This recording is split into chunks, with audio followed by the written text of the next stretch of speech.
right? So would you want me to repeat what I said in a short way, or should I move on? No? Okay. I don't know. I'm not sure what people are saying. You can. I don't mind. Okay, so I'm going to repeat it very quickly. I'm going to do like I'm being the one training on on presentation. Anyway, so very quickly, I think it is important that you see the practice presentation project as complementary from one another, because eventually they help you gain quickly experience in order to better understand what you would want to do in the final project for Nishwaki. So instead of studying the market for Nishwaki and then presenting Nishwaki, which is very likely to be dangerous, not dangerous, but a risky exercise because you would have less experience. What I did is I created some projects, and I even want you to work through the projects of past clients in order to gain from this experience in order to be better prepared for the final project. So this Saturday is an important Saturday because it's a Saturday where you have opportunity to take some time. I was discussing something maybe like 2-3 hours where you would want to break this hours into preparing for the various things. And so I was saying that a good team is a team that is good at communicating, is respectful, and is also very organized in order to follow up the various things that needs to be done. All right. Any questions? No questions. It's an asynchronous session this Saturday, correct? Yes, that's right. Yes. Okay. And so there's an extra assignment that I put this Saturday. And before I didn't tell you this, but I'm actually giving extra credit for doing it. So you may select not to do it, and therefore you'll be graded on 100, which is normal. Or you could decide to do it, and then you'll gain an extra 2%. So I know some people have, and I'm not recommending you do that, but there was Michael Johnson. That was, I mean, that's what I'm saying. There's some people in this class that I've never seen before. There were groups that were done before the class started, and there's even people that do the assignment well before they are due. Like Michael, this is above and beyond what I'm expecting. You don't have to do that. You can just do them the day it needs to be done. I'm only asking that you upload. So I created a little option for you to upload it through Canvas. And you don't, so Michael, you already emailed it to me. That's fine. You don't have to upload again. I've got it. But normally, now that it's set up, you can upload it. And I'm just asking that you upload it before Sunday night. 11:59 p.m. or something like this. I'm not looking for something amazing. Don't make yourself go crazy on this essay.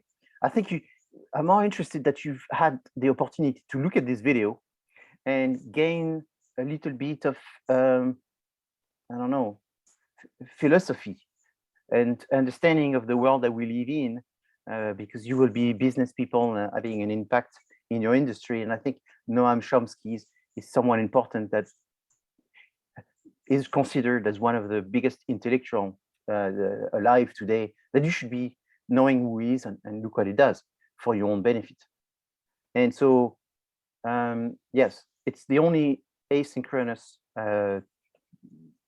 date that we have. And that's the reason why I want you to take advantage. So any other questions before I continue?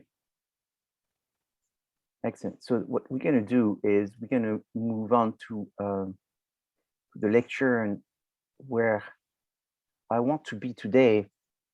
It's last week I called the week the big O. The big O is we started talking about O of opportunity. Today I want to keep going with another concept. I call it the chicken or the egg.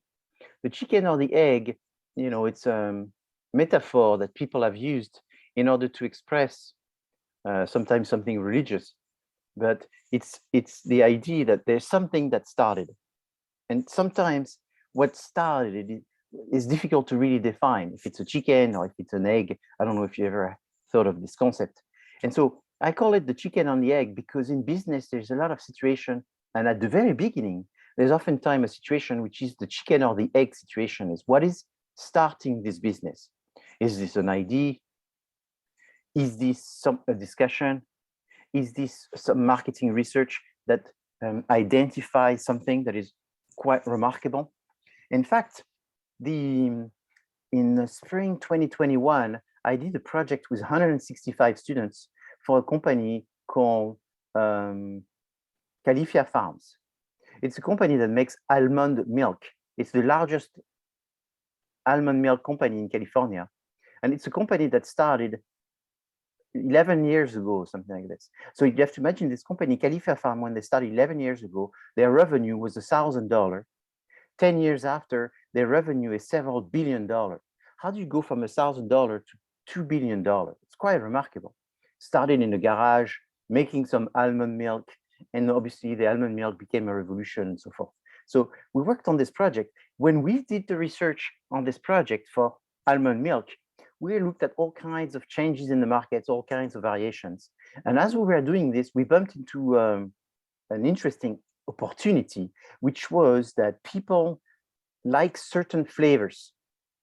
There's certain flavors that they like.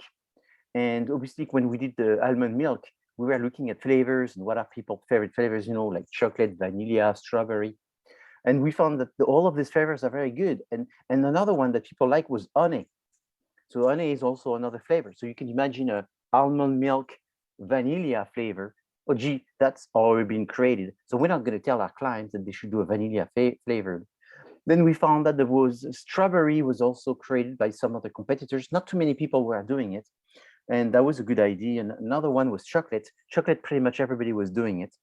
And coffee and there was no such a thing as honey flavored almond milk. So we thought this was a really good idea. So we went further into honey, and we discovered that there are different kinds of honey with different flowers, with different country and all of this. And as we were doing this, I discovered that there was an interesting concept, which was that if you were to add some, and I'm not going to talk too much about this because I'm doing the pitch, in case you realize, for the Valley Hive, which are presenting on the 12th. So, but at least, you know, it doesn't matter. I'm not going to say everything, spill over all the important thing. But what we discovered is that people, when given the opportunity to eat honey, would oftentimes define honey based on the flavors that they know.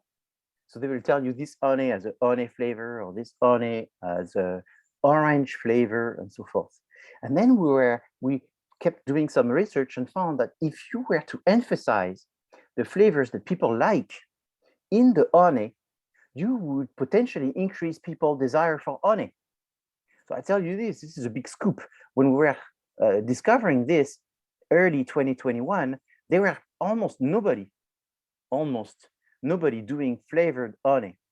So then what I did is I kept that on the side, and I said, you know what, I'll keep this for another class where I will give the students the opportunity to work for honey companies and come up with the concept of providing a flavor inside honey, like a natural flavor of strawberry, of orange or whatever, in addition to the normal honey, in order to increase consumption. And so the students, when they started working on this project in August, and they had to deliver it in December, didn't know what to think at the beginning. And after 2 or 3 weeks doing research, they could realize too that it was a brilliant idea. And in fact, this was a disruptive idea. It was so disruptive that everybody could see that it was huge. When we presented it to the client, and you will actually see the video because the video is even provided to you, the client said that he was absolutely blown away by the idea. And he, after having done this for 40 years, being in the honey industry, I'd never thought about it to that extent. And in fact, could totally visualize that this will be a major disruption in the honey industry, which is a hundreds of millions of dollar industry. So the students are very proud of themselves. Yes. Are you talking about a honey flavor that would be labeled as strawberry honey? Or Yes. are you talking about a honey flavor that has natural notes? No, you would add it. You know, it's like you have vodka, and then you have vodka lime, or then you have vodka pineapple, or vodka candy, cotton candy. You know, you have or you have whiskey, which is just a normal whiskey, and then suddenly you have the whiskey, which is chili flavored whiskey, or you have natural yogurt, and then suddenly someone comes and say, no, we're going to call it strawberry flavored yogurt, right? So then that was the idea, is it's honey, but suddenly it's a flavored honey. And so just to give you the pitch, how disruptive is this, is because a lot of people eat honey almost as because they've been told by their parents, and they may be adults and they still remember that. Is honey is good for you, I gotta have it. So it's almost like medicine. And then so they have peanut butter that they take 5 scoops, and then honey is they take 1 scoop. So 5 scoops a day of peanut butter, 1 scoop a day, a week of honey. So then we went, how can you increase the scoop of honey? I mean, peanut butter, you know, you have to be careful with peanut butter. Nutella, you have to be careful with Nutella. Honey is really good for you. You don't want to abuse honey either, but we want to increase. And a big thing are the kids.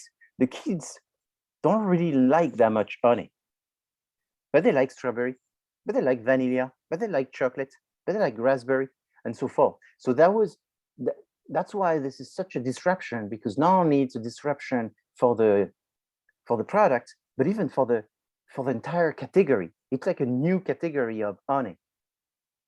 And then you can have another disruption, which would be in the way you provide the honey, in terms of the packaging that you provide the honey. So you could have multiple type of disruption, and this is extremely important to have disruptions.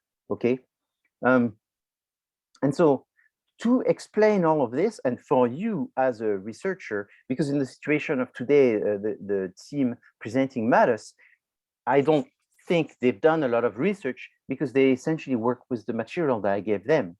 However, for Nishwaki, since there's no material for you, you have to look for the material, and therefore you have to do something which is look for the market information, then at the same time think about strategy, but at the same time understand what's the concept of research. So it's those 3 concepts that you have to use at the same time. So how do you teach these 3 concepts? You can teach each concept one at a time. But so let's look at another opportunity. Jesse Itzler is a music artist, a rapper, an author, an amateur of sports, and an entrepreneur. In 1994, he did a team song for the New York basketball team called the Knicks. If you're from New York, you know them, they're super famous. And he created this song called Go New York Go, which was very popular.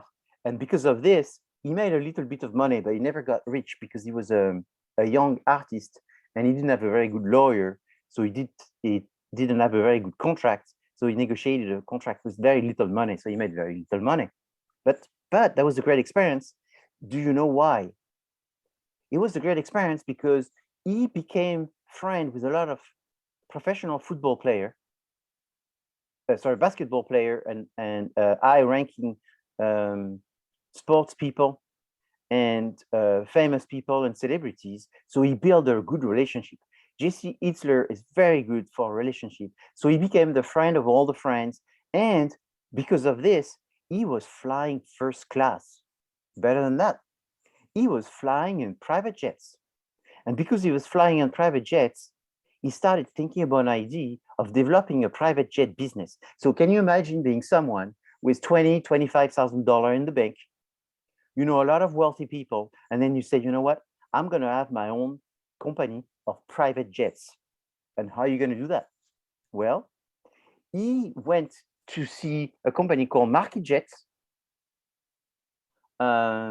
which was the largest at the time, and he pitched to them a way of doing private jets. Those people thought he was crazy, and they gave him 1 plane to play with, 2 planes, 3 planes, 15 planes. Eventually, he became co-owner of the Market Jets, which he sold to a person called Warren Buffett. I'm sure you heard of him, one of the richest men in America. And so he sold it to Warren Buffett for several hundreds of millions of dollars. So then he was happy because he was successful but rich. And then you know what he did? He partied. He partied, he had fun. He was very young, and he spent all of this money, and he went back to being broke. broke again. And then you go, wow, that's sad. Was he able to do it again? Well, yes or no. At that time, he was so not sure what to do in his life. He decided to just do sports. So he trained for ultra marathon. Ultra marathon is like 100 miles. So it's like 3 times a normal marathon. And he trained for this. And he trained for this. Sometimes you have to have an instinct, but you also have to be someone that learns from everything that you do. So he trained for this marathon. And while he trained for this marathon, he got interested in nutrition. And he started studying nutrition. He's not really the most athletic person. So he looked for other things in order to make him successful. And as he looked for nutrition, he started reading and figuring out something to drink, which was coconut water. So he drank coconut water and all this. And eventually he did the marathon, he did pretty well. And everybody told him, how did you manage to do that? Did you have the best legs? No. Did you jump the fastest? No. Do you have the best art? No. I think it's because of coconut water. And everybody said, coconut water? I mean, you have to go back in 2006. If you say coconut water, I want coconut water in 2006, unless you go to an Asian supermarket, people say, we don't have it, sir. You know, we go to a Trader Joe's or to a Gilson's or to a Vons, Pavilions in 2006, look for coconut water, there's none. So he had this idea of why not creating my own coconut water? So he started again. He had a little bit of money left. And he took that money and he created a company called Zico, which you all know because that became very famous. He eventually sold it to Coca-Cola for billions of dollars this time. So that time, he realized that he really understood business. What did he understood about business? What he understood about business is the fact that their people have needs, and you just need to create products that satisfy their needs. And you need to really understand their needs very well in order to satisfy their needs. And you need to be someone who is innovative. You need to be someone who constantly look for opportunities in order to create new products.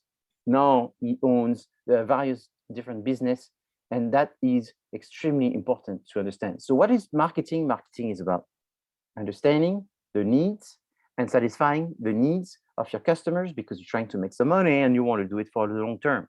What is the one word that would summarize marketing? That one word is satisfaction.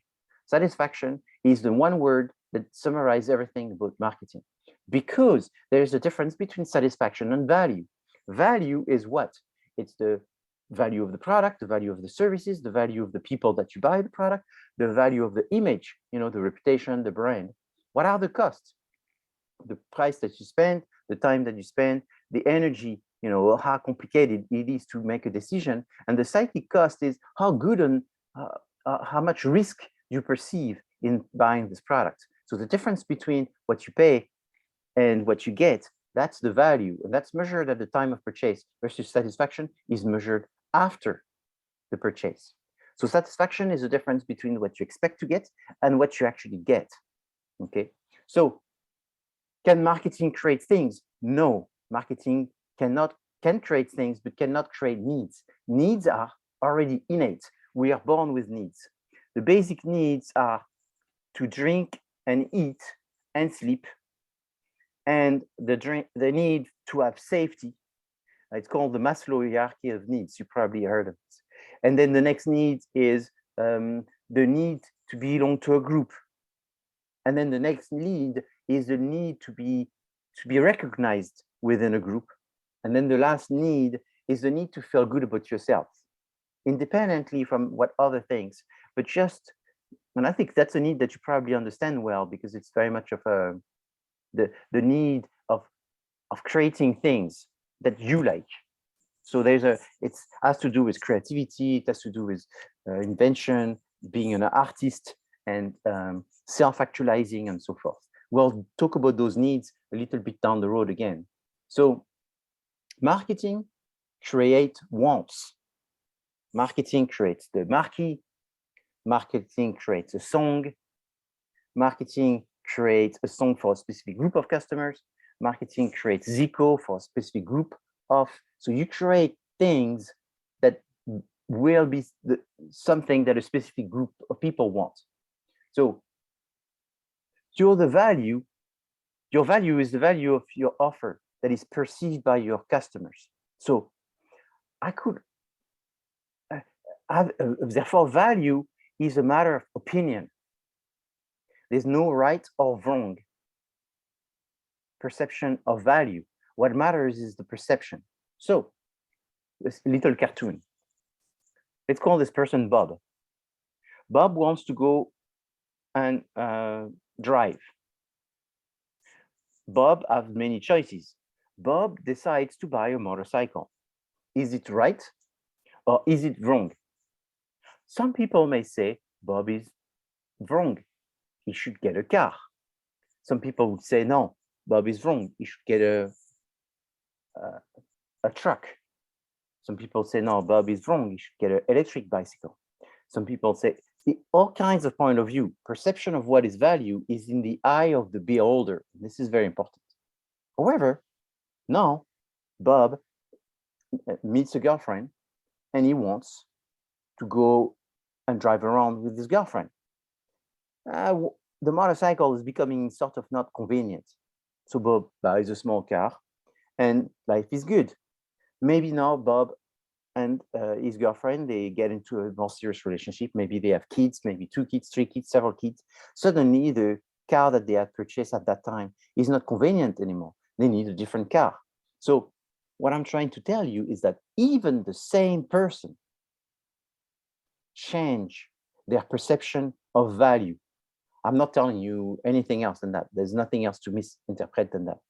People have different perception of value, and even the same person has a different perception of value as their situation may change. So that's very interesting. So that's the point, that therefore there's no universal perception of value. Looking for universal perception of value, it does not exist. So that's a very important thing in marketing, because what you're trying to do is you always try to create value in the eye of the people that you're focusing on creating value. The other people that you're not focusing on, their perception of value is irrelevant. So here's just a copy and paste of several breakfast cereal here. What is the value for you? What is the value for me? What is the value for other people? Well, the value is you get what you pay. So what's interesting here is most of the cereal, most of them, and the majority of them apply to children. I think you would agree it's mostly children that are going to be interested in buying those breakfast cereal. When you sell breakfast cereal to children, what's important is to have what? Lots of colors, but even more important, a cartoon character. Kids will not buy if there's no cartoon character. I mean, that's pretty obvious, because kids do not buy the nutritional value of the breakfast cereal. I mean, I have 2 kids. I try very hard to get them to understand nutritional value, and because obviously it's there's always the possibility of eating the wrong things, and even becoming diabetic and all this. So you're being careful, and as you're being careful, you're subjected to the fact that kids don't see their best interest when it comes to nutritional value. I remember going with my son when he was very little, and we went to we were shopping, and we were in the section of the breakfast cereal. It just comes back to me now, and I said, what do you want? Do you want corn? Do you want wheat? And that was like an adult question. And he looked at me, he said, no, I want Scooby-Doo. And I said, what do you want? He said, I want Scooby-Doo. And I said, what? There's a Scooby-Doo breakfast cereal? So he said, yes. So I looked at all the breakfast cereal, and he looked with me. And I think faster than I did, he found the box that had Scooby-Doo. It didn't matter what was the breakfast cereal. He just wanted to buy the one that had Scooby-Doo on the box of cereal. So then you go, wow, that is how he sees value. If there is Scooby-Doo, it's value. If there is no Scooby-Doo, it's not value. So that's why I always say, and I sound like a bad person when I say the consumer for most of the time. And I said that to you last week, and I'll say it again because I don't think I will convince everyone. It's possible even I convince you for the time of this class, but I'm hoping I will convince you forever. But consumers don't know. I'm not saying 100%, but a large percentage, consumers don't know. Consumers use 5% of their brain to make decisions, and therefore they jump to conclusion. They make decisions based on short information that they've processed, and they minimize the decision making because it's too much effort. So they buy based on the price, they buy based on the most famous brand name, they buy based on some kind of impression, they buy based on an emotion. And so what I find personally quite sad is if you take any one of this breakfast cereal, you will notice that the bag inside is only covering maximum 3/4 of the size of the box of cereal. So what I'm trying to say is that there's 1/3 of the top of the box of cereal where there's actually nothing. I'm sure you notice we live in a world where they're constantly talking about sustainability, zero pollution, zero emission, you need to have a solar panel and all this. But then if people are really trying to save the world, why don't they think about packaging? And they tell those packaging companies, say, you know what? We are not children.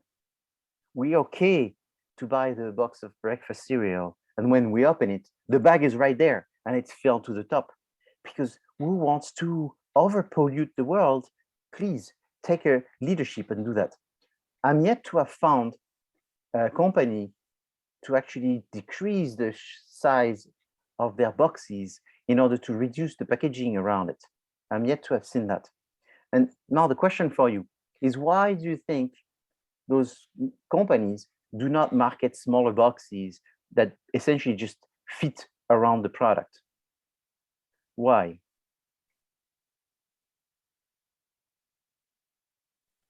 Maybe because having smaller boxes means your product is less noticeable and you don't want to be the first company on the shelf to have a smaller billboard in your Exactly. space. Exactly. So that's the thing. And you said it, is who wants to be the first? But the cereal companies will have another section that has all the single serving cereals, which creates more trash. But if they're all doing it together in a different section, then that effect isn't there. Exactly. Exactly.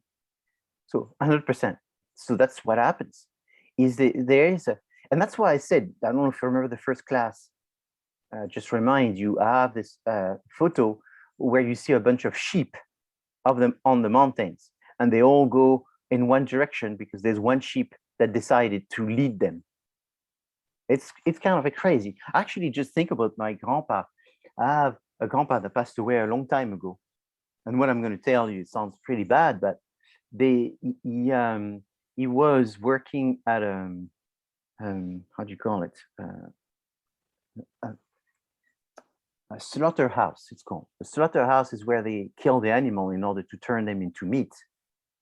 And it's funny because he was very respectful of the animals. And so a lot of people had a different status in the slaughterhouse, depending on how good they were at killing the animals. This is back in the 50s, 40s, 50s, and 60s, how skilled they were in killing the animals, where the animals didn't suffer, because there's some people not very skilled and some people very skilled. And these slaughterhouse in Paris in the 70s, if you go in Paris, everybody visit the area now because it's an area which has a lot of universities and museum, and they just converted the whole area. And before, this area was very poor and it was the slaughterhouse. But when they closed the slaughterhouse, they actually had one sheep. That was a sheep.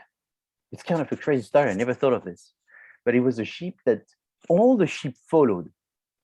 And so that was a sheep that they never slaughtered, because for some reason, They will bring that sheep, they will bring it hour after hour, and they would put it inside the herd of sheep.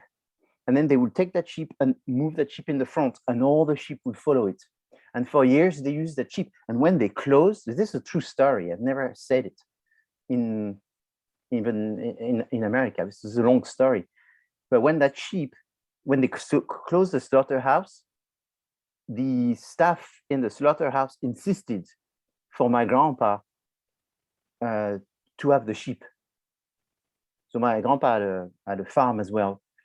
And so it's kind of funny because my grandpa was very proud of having had the sheep that was the sheep that was leading all the other sheep. And so that now I tell you this metaphor, when you are in business, you have the opportunity to lead people. And I can't wait for a company to come forward and say, you know what, enough is enough. Sustainability is not a marketing ploy.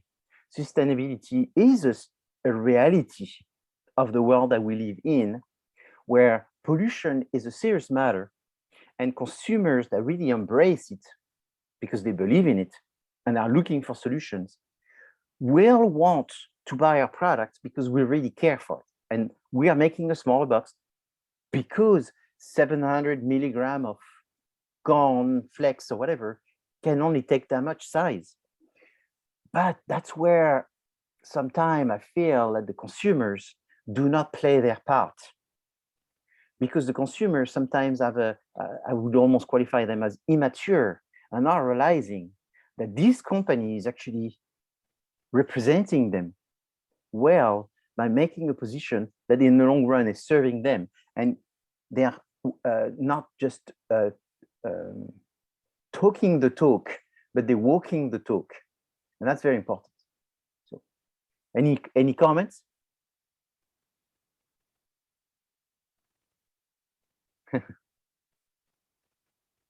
Okay, so here's the next one. Pick one. The blender on the left, 19.99 clearance. The blender on the right, 69.99. Which one do you pick? It depends on the material. It depends on the material, that's true.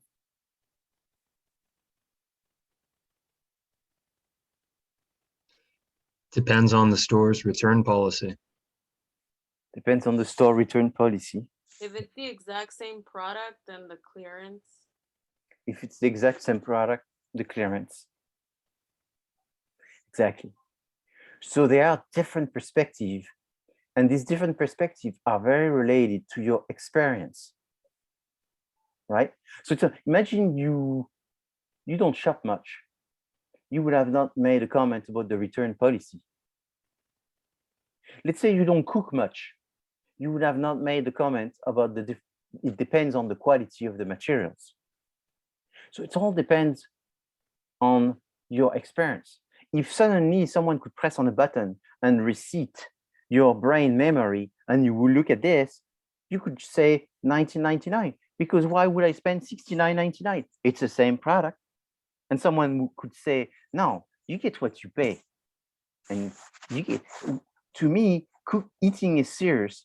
And I don't want to, I don't eat fast food. Therefore, I want a good blender that I can trust, because the blender is very important.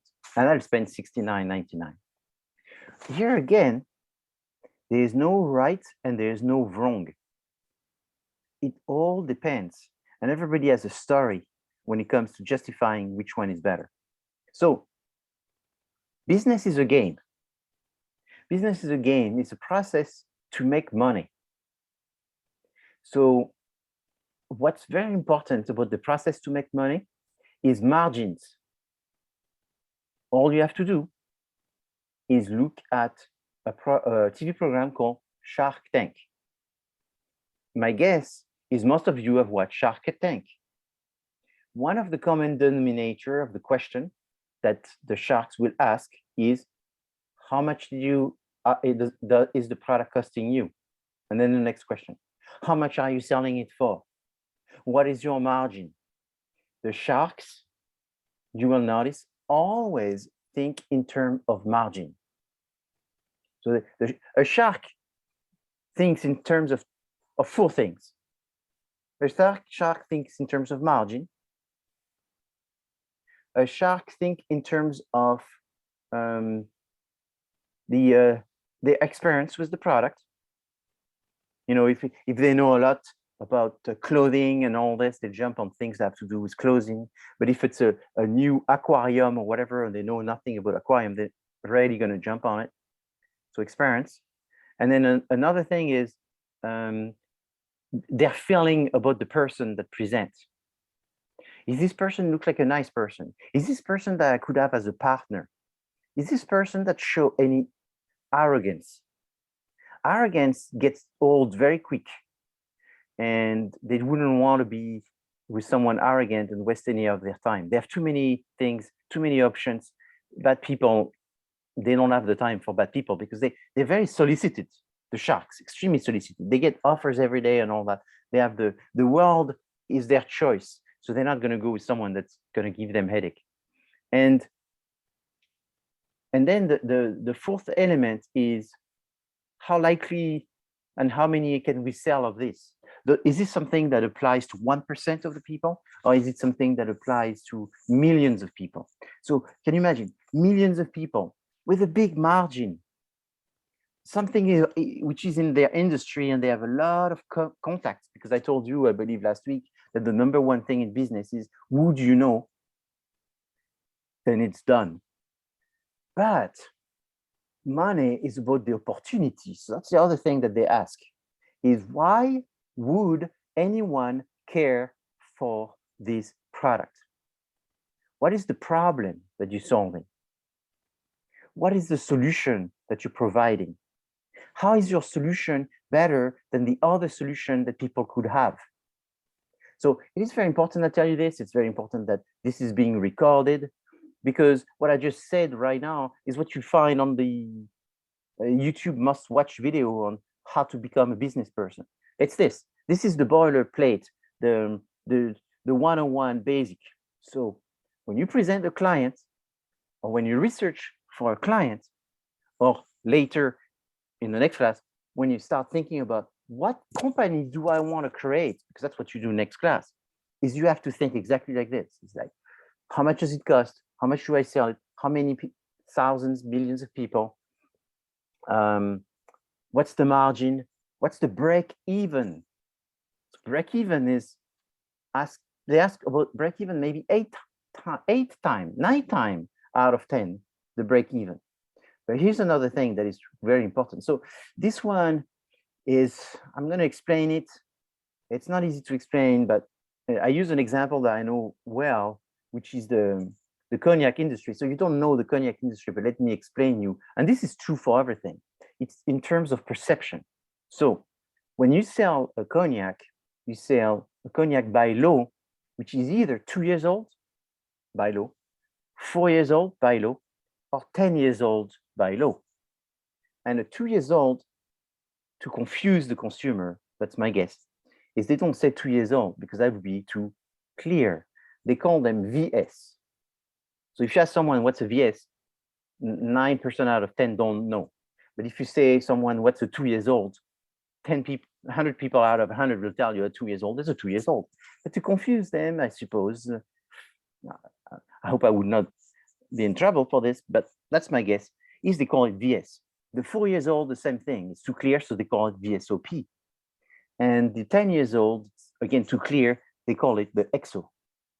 So now when you sell VS, VSOP, and XO, you sell denominations which are very not so clear, but rather clear, and most importantly, regulated. It's regulated. It's a law. You have no choices but to call them that way.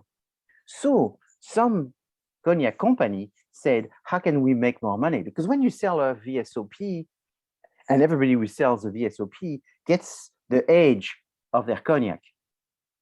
It's 4 years old. 4 years old on 1 minute, 4 years old on 3 days, 4 years old on 2 months. Why 2 months? 4 years old on 1 minute. You're losing money if it's 4 years old on 3 months, or 6 years old, right? So then you have to see that business is about margin. Business is about, that's what it's about. If you sell 1 kilo of potatoes and the other people sell 1 kilo of potatoes, you are all being measured on the same variable, 1 kilo of potatoes. So then, as a business person, is you think, how can you make it that your kilo still is a kilo, but it doesn't cost you as a kilo? So in that situation, the cognac, they solve this dilemma because they gave the product a name. So instead of calling it cognac brand so VS or VSOP or XO, they call it cognac so, I don't know, supreme, fantastic, great, magical. They give it a name like this. So when you buy a cognac, I mean, my name is Frank, so it's like a Frank Cognac Supreme. What year is that? You have no idea.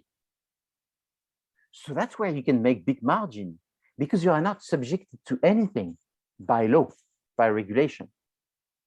If you ask someone, what's the VS, what's the VSOP, and what's the Supreme, you could be surprised that most people think that the Supreme is more than the VS, more than the VSOP. But that's a perception. So what you do to create margin is you call it Cognac Frank Supreme, but you put some VS inside, you put some 2 years old inside. If people think that it's even more, because you can create a differential.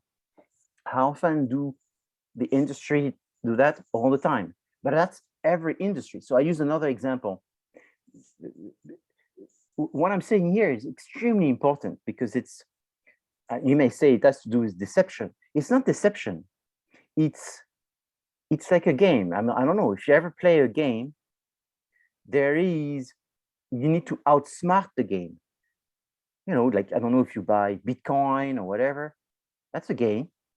You want to outsmart the game. So here you're selling cars and you have a 4-cylinder, a 6-cylinder, and an 8-cylinder.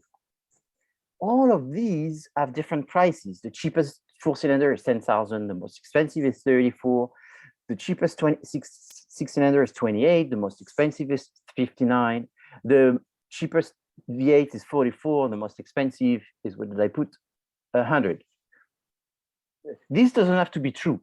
Let's look at those numbers. What it is there's an overlap. So if you wanted to make some money, essentially, you would want, what is the best case scenario here? Just looking at this, just so that way I see at least if one person understood. What's the best case scenario for someone that would want to sell those motor cars to make the most margin? What's the optimal position for margin? It's to sell the smallest for the highest price. So the optimal solution is to sell a 4-cylinder for the price of an 8.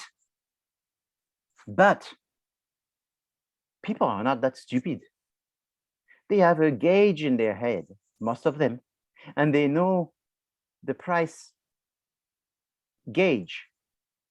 So they can see that if you say, my 4-cylinder is $100,000, they go, why? That's the price of an 8. I'm not going to buy a 4 for the price of an 8. So they move away. So then you go, I need to outsmart them. So that's the one I have in the bottom, the green one. So then what you do is you sell, let's say, a 2-cylinder. So that's super cheap. But you call it the V Grandmaster Turbo 8.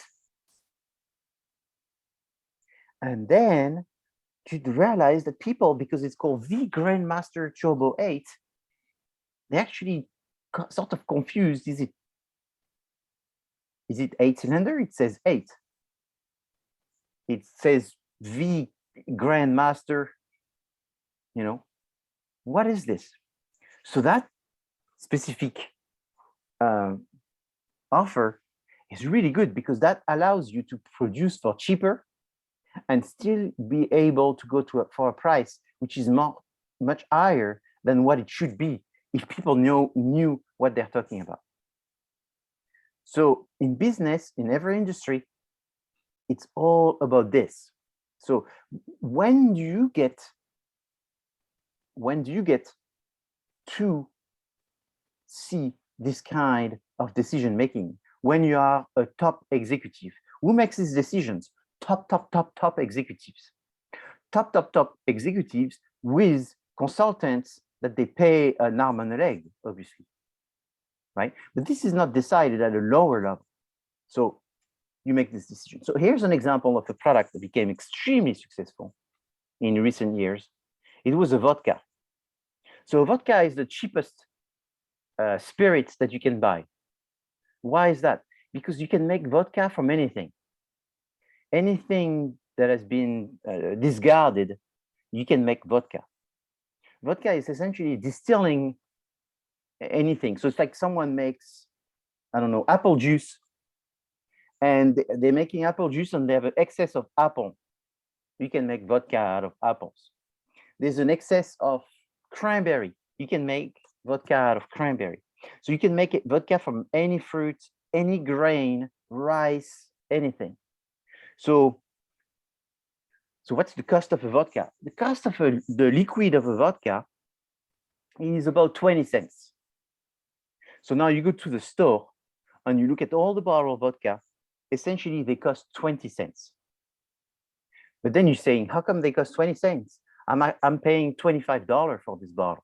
I'm paying $35 for this bottle, but it only costs 20 cents? Yes, because that's what people do, is they oftentimes create a product and a price to upscale the perception of the quality of the product. So in that situation, they created a vodka and they call it 20 grand vodka infused with cognac. I'm not trying to tell you that you should drink vodka. I'm not trying to give you a class on spirits, but I'm just using an example because it can be reflected in any industry. In that situation, if you know just a little bit, you know that vodkas are clear like water. How come this vodka is dark like this? It's dark like this because I suppose they put some cognac. Yes, but look what they say. They infused it with cognac. Infusion is what? Infusion is like a blend. It's like a blend. Yeah, infusion is when you added maybe 5 droplets. If you add 5 droplets in a bottle of vodka, it doesn't get to be that dark like this. So what they did is, it's because of the law, they probably added some cognac, but the fact that they said infused has been misinterpreted by people as blended.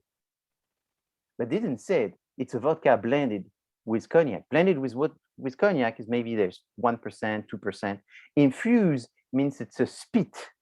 It's a little steam. It's like a very quick amount. It's infused, very little. So what's beautiful with this is they obviously sell this for a lot of money because people perceive that there is more, that there really is. Therefore, if they saw this as a vodka that they'd never seen and they saw it at $30, they would go, whoa, that's expensive. I'd rather buy $30 of a vodka that I know.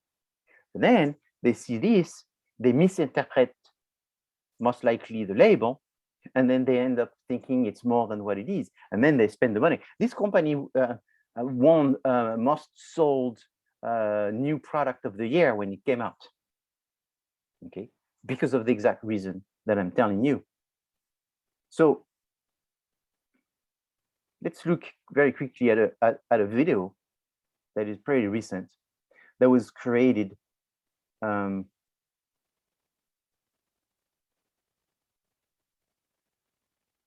that specific subject. So that way you hear it from someone else that tells you the exact same thing. So this video, you see, it's, I think, quite amazing. It's the idea to explain to you how you can be disruptive. It's very disruptive is when you come up with an innovation that is so much better that it actually creates a major success.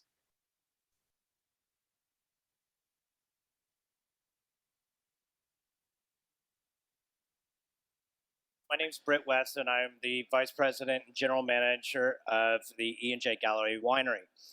And right there and then, you should stop and say, well, this is about spirits, right? And true, but we actually do over 500 million a year in spirits. So I'm going to talk a little bit about kind of how I think about standing out from the crowd in a large company. But I'm going to start because, like a lot of these guys, I was an entrepreneur, like many of you, a few years ago, and then my brand was ultimately sold to a larger wine supplier. I tried to say, like, there's many ways to be successful, but I'll talk about three that have been particularly relevant to me. One about disrupting categories. The second is about disrupting the usage occasion for our products. And then lastly, just about disrupting marketing. I'll kind of end on a funny note with one of the projects that's literally coming to fruition in the US right now. So in case you don't know, the most powerful man in the wine industry is a gentleman named Mel Dick. And he runs Southern Wine and Spirits. He runs the wine side of Southern Wine and Spirits. And when we came in, my business partners and I, we said, Mel, we happen to know him from the industry. We said, we've got this great idea. We're going to make premium sangria. And he looked at me and he said, kid, I want to save you a lot of time, a lot of money, a lot of headaches. You will never sell a bottle of sangria for over $7 for a 1.5 liter jug. And one could, be just crazy enough to walk out of there and say, oh, well, then I'll just give up and go home. But we kind of took a different approach. Because what we were looking at was, we said, the category is huge. It's a big category. It's 3.5 million cases. It all sits on the bottom shelf collecting dust. It's had no money put in marketing behind it. And two competitors have 75% market share. And we looked at that and we kind of felt there is an opportunity here to premiumize it because we felt it could hit on some major trends. And those major trends were really that we were aware of what the health and wellness opportunity was going on in the United States, and that we could come out with a better tasting, better for you product. The second thing is we saw a clear route to distribution. And Billy, I think your point about route to distribution is incredibly important. If you're going to be a health and wellness product, having a company like Whole Foods behind you from the get-go was incredibly impactful for our brand. We ultimately became the #2 selling wine SKU in all of Whole Foods, not just #2 selling sangria. We became the #2 selling wine in all of Whole Foods by value. And in a really quick time, with the help and the partnership of Southern Wine and Spirits, we became 45,000 cases, and we were doubling sales volume every month. That's when operational complexity started to take over, and we realized there were things that we were good at, and there were things that we were not good at. And so when a wine partner approached us to acquire the brand from us, Deutsche Family Wines and Spirits, a big company in the United States, they purchased the brand from us, and it was an incredible success that had been in market for just less than 18 months. But I think the real piece of that was disrupting categories. Categories traditionally always have some piece of it. Usually it's about 10% in the US that is premium. And we saw that this category had no premium into it. So in terms of disrupting occasions, 1/3 of all beverage alcohol is consumed during the day. And in the United States, that is dominated by the beer industry. And we've started to take a look at that and say, well, why do we allow the beer industry to have such market share of the largest occasion? Because the second largest occasion is less than half the size of the first. And so we started looking at this and kind of saying there is an opportunity, and we're not alone in looking at this, but that there was an opportunity for a highly sessionable, highly convenient, better for you, healthy alternative, less filling than beer. And that's basically what has exploded today as the hard seltzer category. To give you a sense of scale of what beer represents, for every 1% market share we take from beer, it represents a $1.1 billion business in the United States. But what we saw with the hard seltzer category coming into it was that while they basically look like vodka, kind of act like vodka, they're really a malt alternative to the beer industry. And so we sat down as a team at the Gallo Winery and said, could we actually produce a hard seltzer that was delivering with the expectations of the consumer in mind. And so with that, we introduced in May, just in time for a big summer holiday, we introduced the only hard seltzer that's made with real vodka and real juice. I can tell you the team sat and we basically thought, when we did all our projections and all our analysis, we thought basically we would end up with somewhere between a 350 and a 400,000 case brand this year. I can tell you now, at the end of September, we're on track to sell 1 million cases this year, and we think we'll sell 2.5 million next year. But it was having that differentiation going into the usage occasion and seeing what a big size of prize could look like. Lastly, I just wanted to talk about disrupting the marketing.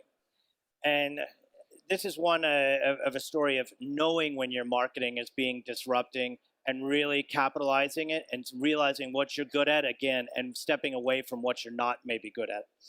Does anybody in this room know what Barstool Sports is? Okay, a few. All right, so Barstool Sports is kind of a cultural phenomenon in that it's, if you are under 30 years old, every hand in this room would have been up. It is basically the ESPN, the sports channel, the sports marketing arm with a high degree of entertainment for young people.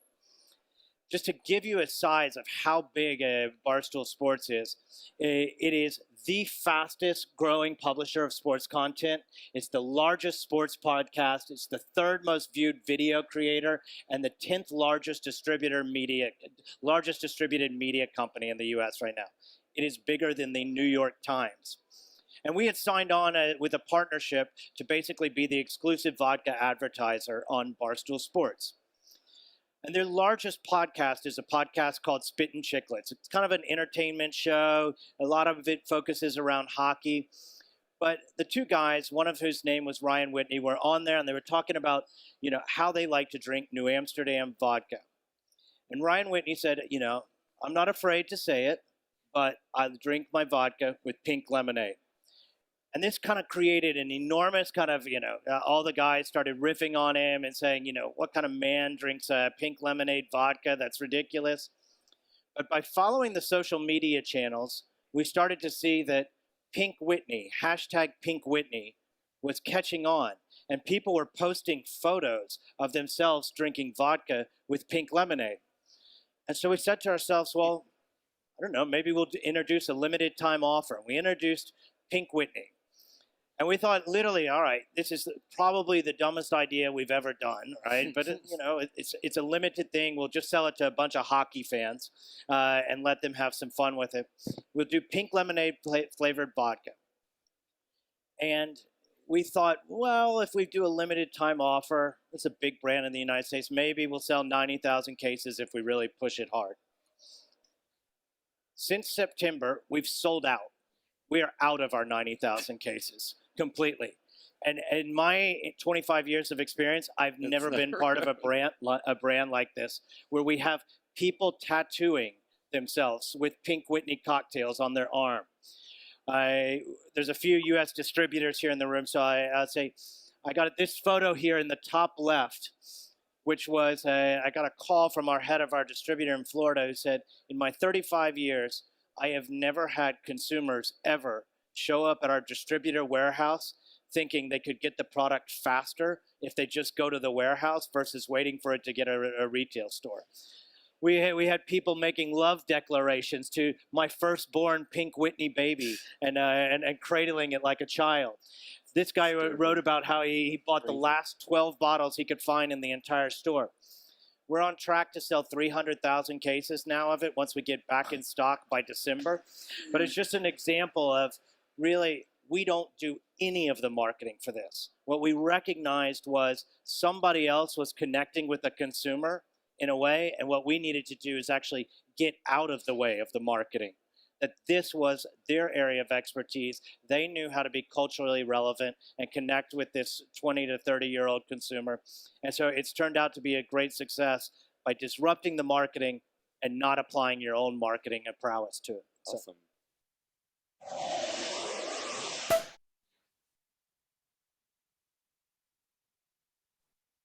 So I hope you've been inspired by this. This person, Brit West, is very successful, and I happen to know him actually. It's kind of fun to see him, someone you know speak at an event. And he's very successful because he understood the concept of opportunity. You could see at the beginning how he discussed the opportunities in terms of the change in the market, in terms of the growth. So that's important. That's what you're going to do. We're going to pretty soon jump. But I want to remind you what he said. Disruptive product category, disruptive occasion and usage, and then disruptive marketing. So oftentimes when we think about disruption, we think about the product being the disruption. So then we can relate, how could this relate to niche what? So then we need to be disruptive in terms of his gender, of his music. We need to be disruptive on how people, when people listen to his music, the occasion. We need to be disruptive in the marketing of Nishwati.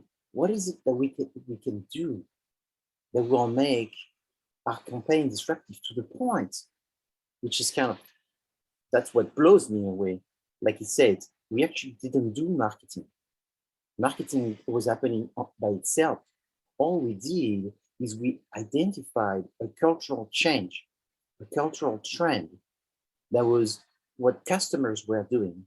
And then we just essentially surfed that change, that cultural change. Okay, so it's the same thing. So your objective is to do research and identify those points of disruption and discuss with me what you found. We found 1, 2, 3, 4, 5, 6, 7, 8, 9 points of disruption. We think they're going to work this way. We think we're going to do that way, and that's what you can do. So now I would like to move on into matters because I can't wait to hear you do the presentation on matters and see how you work on matters and how you present this and how you see the different angles, the arguments. So who is going to be managing the PowerPoint? Who am I supposed to share with?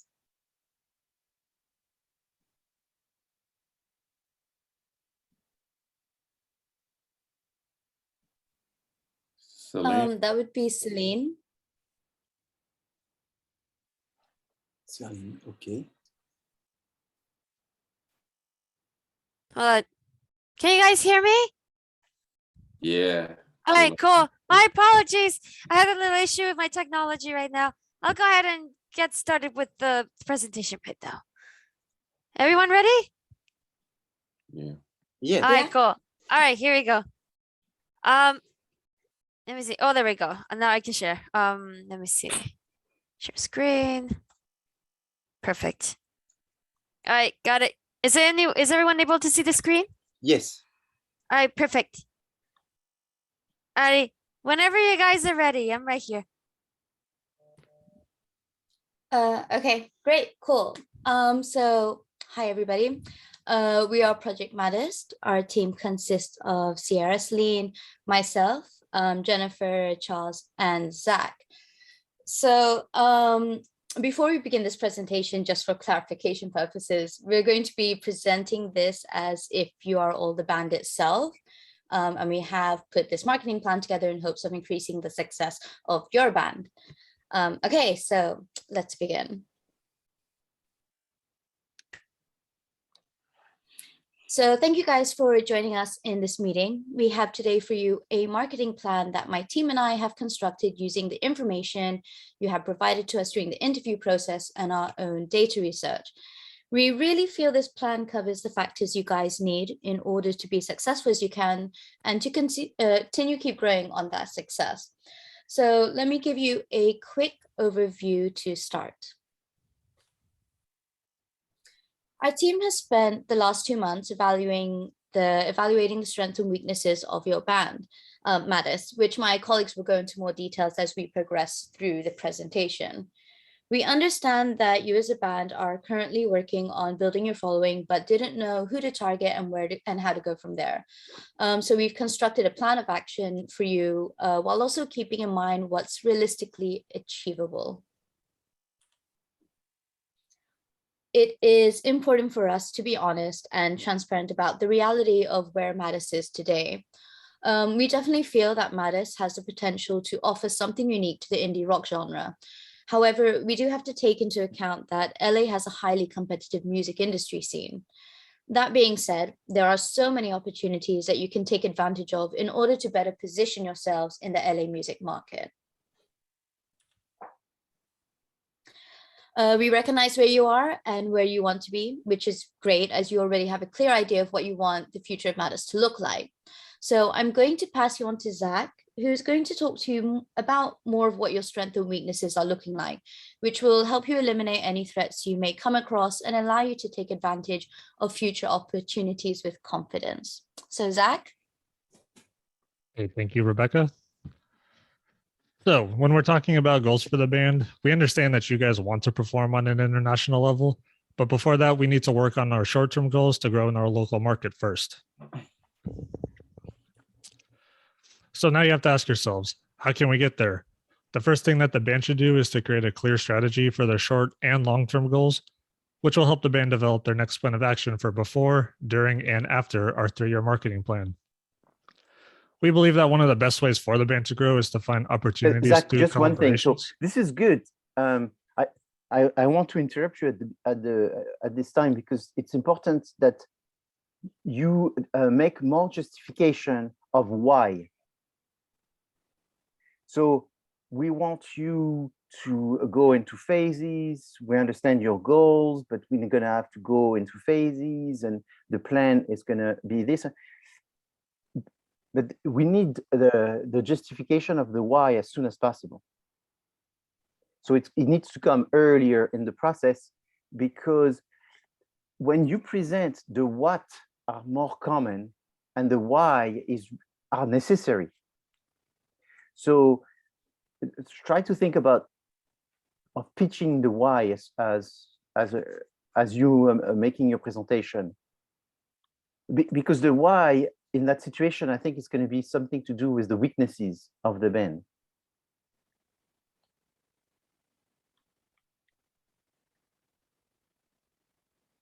Okay, we'll get to the weaknesses in the SWOT. Okay. That's coming up soon. So back to where I was. So yeah, we believe that one of the best ways for the band to grow is to find opportunities through collaborations to help build name recognition and acquire capital, which is by far the biggest need for a small rock band who wants to travel and play internationally. So we know that these are long-term goals that won't be achievable in the near future for you guys, but we also wanted to provide some recommendations for the band to start implementing today to prepare yourselves for what comes next, which would be things like setting aside some time each week to work on the growth and development of the band, to treat the band more like a business rather than just a hobby, to work on the band's social media presence to build a stronger platform for marketing purposes, and lastly, to separate yourselves from all the other indie rock bands out there to show everyone why your band is better than the competition. So here's our SWOT analysis of the band, and we just wanted to go over some of the more important factors here. So the biggest strength of Mattis is your previous sync experience in TV, and we want to continue to build this strength by getting more sync placements in different markets. Other notable strengths include having ties to the industry, like when the band recorded with Grammy-winning producer Matt Hyde, and also the band being an incubator of Los Angeles is one of the best places to get experience and exposure for a small rock band like yourselves. For weaknesses, the biggest one is brand deficiency. The band has no established brand or image, nor do they have an understanding of their target market and core audience, which is something that our marketing plan will work on. The band also has limited experience, as you've only done 15 shows in the past 2 years, while also having limited resources, especially in the capital department, which are both areas that the marketing plan will target to improve on. In opportunities, we have a projected increase of secondhand market like thrift stores, and this will be one of the major areas of focus for the marketing plan. There's also a growth in demand for music and TV commercials, which will also go hand in hand with our plan. Then there's the growing popularity of live music events, where rock music actually earned the most revenue out of any genre, according to Nielsen in 2020. And lastly, indie bands are still a major contender in the industry, bringing in about 644 million in 2018, which is a 35% increase from the previous year. And lastly, for threats, we have the obvious competition from other bands, audience obstacles, which would be things like having a young demographic with a limited budget that can't financially support their favorite bands, the perceived decline of the rock genre as the category isn't as big as it was in the past, and the biggest threat of them all, the pandemic canceling potential live shows for Madison in the future. So here are the areas of opportunity that we want to focus on for our marketing plan, which includes making connections in Los Angeles, collaborating in the thrift store market, and finding sync placements for commercials and video games. But before we can go into the specifics of the plan, we need Mattis to understand their target audience first, and to do that, we will have Celine talk about demographics. Everyone. So in order for you, Mattis, to be able to understand how you can be a successful band and improve as where you guys were. So in order for you guys to be able to be as successful as possible, we have to meet your marketing. And in order to do that, we have to get to know the demographics behind it and who is under it. Who should you be targeting? So we're going to go ahead and check it out right now. So let's take a look at your social media, Mattis. So Mattis, as of now, have more than 424 listeners on Spotify. They have more than 1,600 followers on Instagram, more than 2,000 followers on Facebook, and especially more than 250 YouTube subscribers. Something that I just want to say that we should celebrate due to the fact, despite these numbers of followers, is the fact that you guys have more than 48,000 streams, according to the MRC data. That's something to celebrate, by the way. That's awesome. So now we're going to go ahead and take a look, a very close look to who should you be focusing towards to, which audience should you be aiming towards in order for you guys to be able to grow as a band. So let's look at the demographics behind it and meet our potential followers here. So according to the databases here, 46% of alternative rock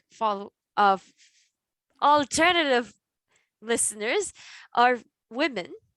54% of alternative listeners are male, they're men, and 60% of the listeners are aged 16 to 34 years old. A few activities that they like to do include swimming, they like to go theme parks, they like lawn care, gardening, they like to go to rock concerts, they also like to go to zoos, they're employed. So the majority of them earn more than 25,000 per year. And especially the majority have life insurance. And a really fun fact, as you can see, the Easter egg to the bottom left of the screen here, the majority were asked if they owned either a dog or a cat. And the majority of alternative listeners own a dog.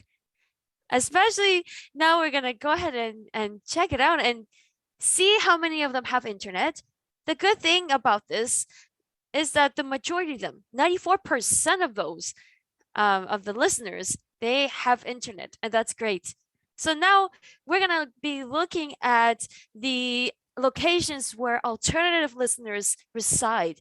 So from top to bottom, that's going to show the majority all the way to the bottom where it's the least, but it's not the least because that's still the top. Those are the top regions where alternative listeners reside.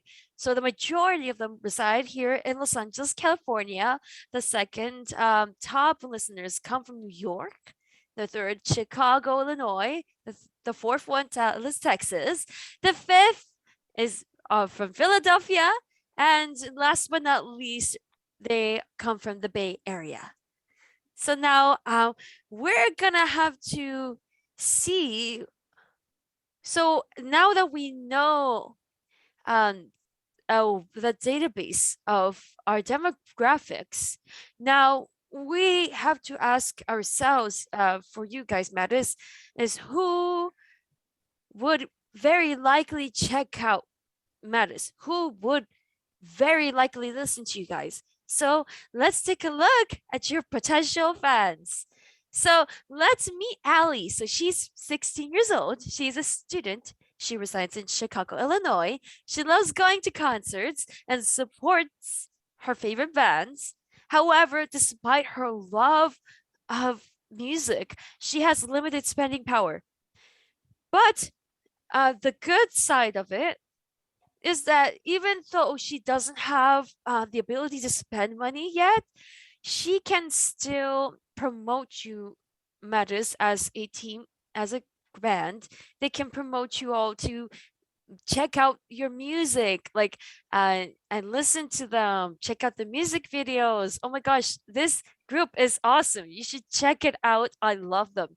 And definitely they fans like Ali can definitely leave comments, subscribe to you, follow you guys on whichever event you guys are doing. It could be a live concert, definitely. So she's definitely someone who would absolutely be there, no matter what. So let's now go ahead and meet our next potential fan. Meet Laura. So she's 26. She's a stylist. She resides in New York. She is nostalgic. She's outgoing. She loves thrifting and loves vintage fashion. That's good taste right there. That's good taste. Good taste. And compared to Ali, she's able to have spending power. However, it's moderate. But that should not definitely that like Ali, her love for the band, for you guys, is not an excuse for her to definitely not stop supporting you guys. But I mean, no matter what happens, she will be there. And as you guys see in the photos, she looks really cool, doesn't she? She seems like the kind of person who would love to party and be so chill, and is someone he would love to spend time and just hang out and talk really cool stuff about. So a lot of cool stuff. Anyways, she seems like a really cool friend. Now let's go ahead and go next to our next potential fan. So now we're gonna meet Alex. So he's 23. He's a graphic designer. He resides in Los Angeles, California. He likes music, art, and anime. By the way, anime is great. I love anime myself. Anyways, that's a side note. Forget about what I just said. But anyways, we're gonna continue on. So Alex also attends gaming conventions, and I highly recommend them, by the way. Those are a huge vibe, really amazing, really awesome places to go. And like our previous fans, he has moderate spending power, which is good because he will be also able to support you guys in your journey here to success and being able to do what you guys love to do and continue doing so.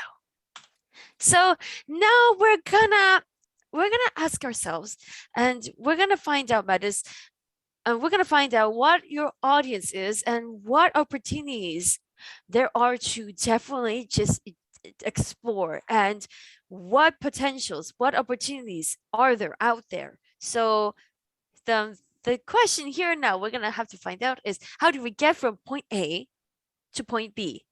So how, and especially how we're going to take your career to the next level to make sure that you guys keep doing what you love to do while you're not losing anything. So now that we've explored our fans and we've seen the database numbers, now we're gonna go ahead and I'm gonna leave it to Sierra, and she'll be able to explain all of the rest of this really, really important stuff.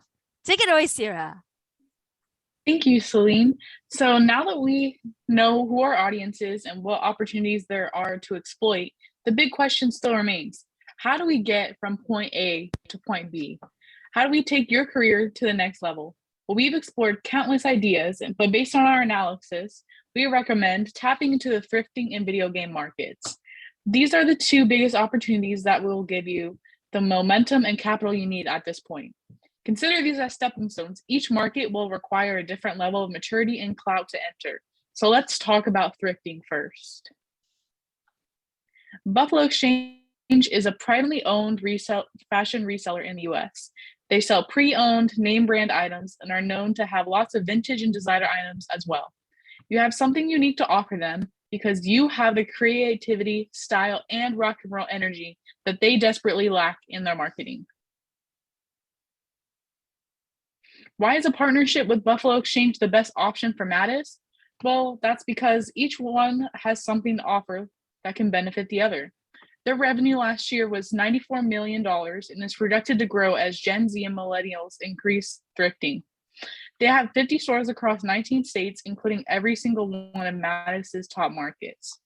Even though Buffalo Exchange has a strong position in the market, the organization is in need of a strong marketing campaign and has the resources to support it.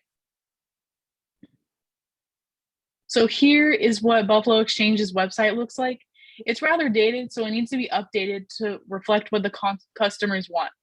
Stylish, affordable fashion.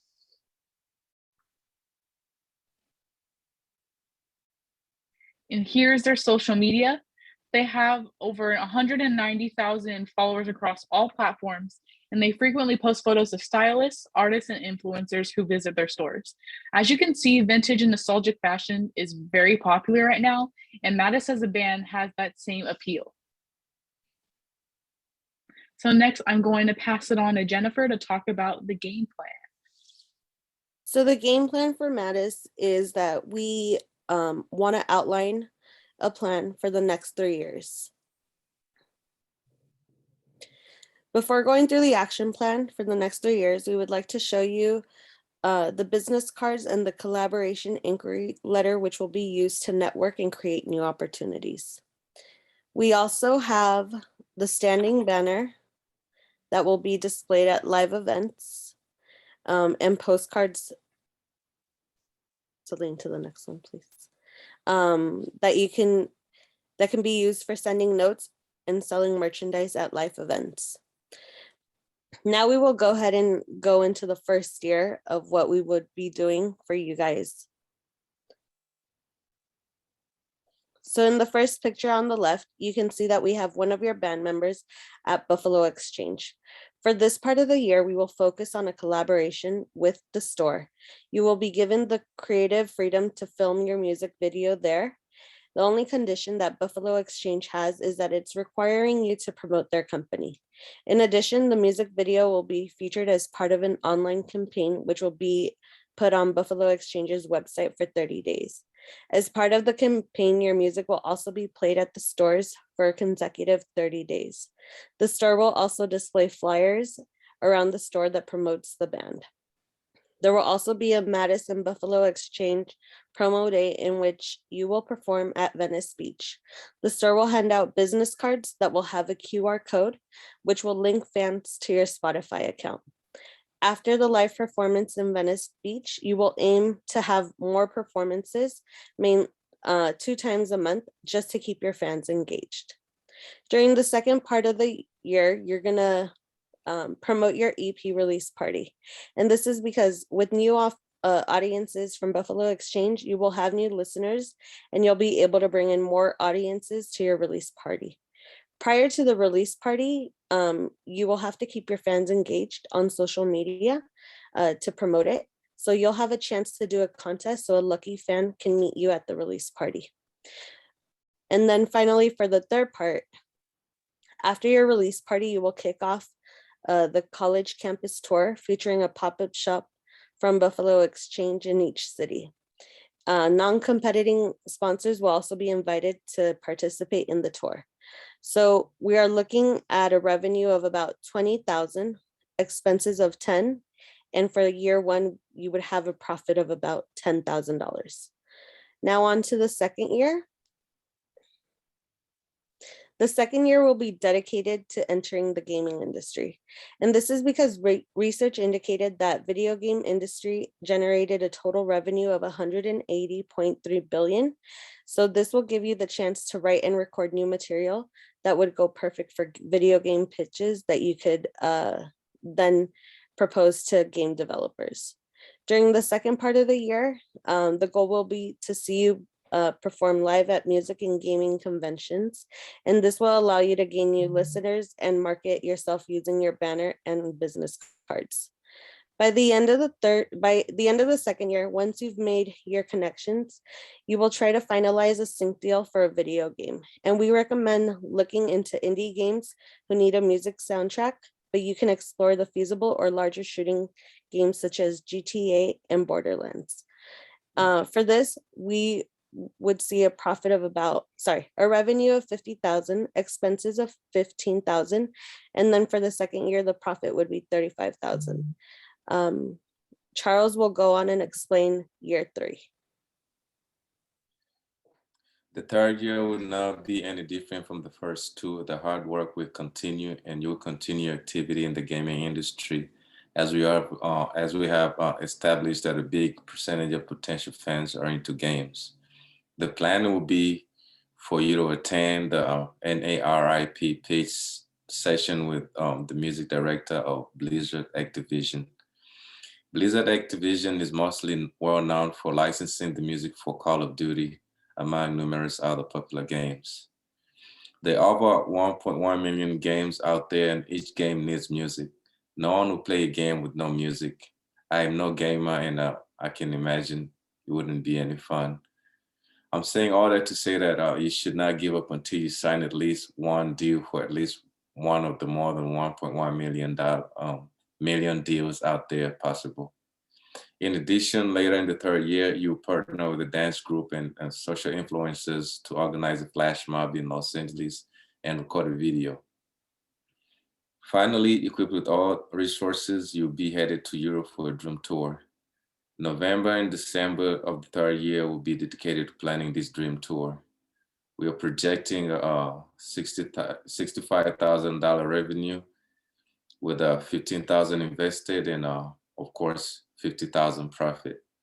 All said and done, with all the knowledge and information that we are now armed with, finding the capital needed to put everything in motion will be paramount. We believe in you, and we know it's possible if you do not give up, and most of all, if you work both hard and smart. Last but not least, we hope you're staying safe and protected against the coronavirus. And thank you for your attention, and we're ready to answer any questions.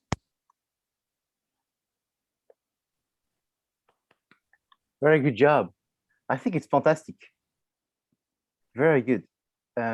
You the first group, and so that I have to ask you some questions. When it comes to grading, you get a high grade for this, because I'm very satisfied with the fact that there's a lot of missing blanks that you had to make some guesses. What was this and what was that, and why did they have this argument, and you had to go through the motion, and it's very difficult to take someone else's presentation and make it your own. So in terms of your group and how you work together and how you broke it up, and so very, very difficult exercise, and you've done extremely well. Now I have a question for you. What did you learn from this presentation? Is there something that you found that was sort of strange, or maybe different, something that you didn't know, or something that they did and you wonder why, or is there anything like this? Try to remove yourself from the students that made the presentation. There's a grade, and I'm just telling you, you're going to get a good grade for this. It's going to be very happy. It's not the worry. But I would like you to, you see, there's a Saturday where we're going to be working together. So that's the Saturday, the 12th, and you're going to make a presentation and nobody's going to be there. And I do it like this because people don't speak to me the same way when it's just a group and me versus when it's the group and me and the rest of the class. It's like I have to hustle to get people to express themselves. So right now, I'd still like to take the opportunity to talk to you. Just tell me, what is it that you found strange in what they did, or something you don't totally know why they did it, or you would want to know why they did it? It's got to be many questions. Professor, okay, I would definitely say that the biggest challenge of this project was selling somebody else's presentation. Yes. Because obviously we didn't do the research ourselves, so there was no sort of connection within that. Yes. When you kind of gave me some good advice that this is that this was like a sound alike, and so when we were reading the notes, there was a lot of as you said, missing pieces to why they put it in that structure. Exactly, the And why, I yeah. I Yes. wasn't quite sure that necessarily in a marketing plan that necessarily there would have to be 3 years in that sense in how they broke it down, because it's all theoretical. Yes. But then I'm guessing though our only job is to sell this marketing plan, not to make sure the plan the band actually follows through with it, right? Yes, exactly. You know, that's one thing that I always found it irritating as a consultant, is that we'd spend so much time to create something, a plan that would be so good. And then I would hope that the client would actually use it. But, you know, it's a little bit like a doctor. You don't follow people to their house and make sure that they take the medicine. You prescribe the medicine, you hope that they pick it up at the pharmacy, you hope that they take it and they don't forget, and you hope that they get better. You may see them 2 weeks after, come back and say they are worse or whatever. In that situation, you know, we hope that they follow through. In the case of Matus, what was very nice is Matus, at the end of the presentation, they told us something like, you know what, we believe in what you're telling us, but the reality is we're very confused. I mean, imagine you yourself right now, you're thinking you're confused. I'm confused with what these people presented. I'm confused with this class. Then I can tell you that they presented this to the client. The client thought it was great, but they are confused because it's a lot. Artists, musicians are not very knowledgeable in terms of marketing. So all of this it's intimidating. So there was a student called Holly, and she introduced them to a distribution company, and she could see that the distribution company was very interested, and eventually they signed with this distribution company, and eventually they took Holly as the manager. So one of the students became the manager of Matus, and that was a really perfect situation. And so we have a lot of, you have no idea how many success stories there's been in this class. It's every semester there's some crazy success story that comes up. So she's no longer manage them. I saw a message. Yeah, like I just started working for Holly. Yeah, they no longer together. They're no longer together. So you know, it's and oftentimes that's why when you're a consultant, you do it 1 time, 2 times, 3 times, and eventually you want to have your own company. And that's why I stopped being a consultant and I created my own company. Is that way I could not only do all the research, but then I could implement it, which brings all kinds of different problems as well. It's not easier, it's different problems, because then you have all the responsibility on your shoulder. But you're right. So your job is not to make sure that they implement anything, but you try to bring a plan that is explained in the most simple way as possible, so they understand the reason why they need to do this plan. So, and that's anyone wants to add something else of what they learned from doing this project, or question that they had, just as Rebecca just did. I want to hear you. I'd say like learning how marketing works from personal experience. I do not know anything about marketing, so this was a learning experience for me, definitely. Yeah, so yeah, that's the idea. Thank you. Any other comments? Yeah, Professor, I do actually have one more. Sorry. You made a comment in the beginning when Zach started, and you said that we need to talk about the weakness or the why we're doing this. The why. Yeah, the justification. Yeah, we need more justification. And so here, for example, and you didn't totally realize that there's two things that I'm going to tell you that will sort of disturb you a little bit, but eventually you will see that's very important. And some of you will like it eventually more and more, is when you make presentation, number one is you make a sale. So you have to avoid presenting. And not only I say that, but there's a consultant whose specialty is to train people to make presentation. And he was the consultant of Bill Clinton. So I guess Bill Clinton got elected several times. So yeah, he must have been a pretty good consultant. And then he was the consultant also of Hillary Clinton and so forth. And I went to one of his presentations and he used marketing plan or the presentation of marketing as an example. And he said that if you present the SWOT analysis, that's good. But if you tell a story, which the story tells us about the SWOT analysis, this is even better. So when you make a sale, if you present the PowerPoint where there's the S, the W, the O, and the T, either it has to be the first slide or it should never appear. Because the problem is you repeat yourself.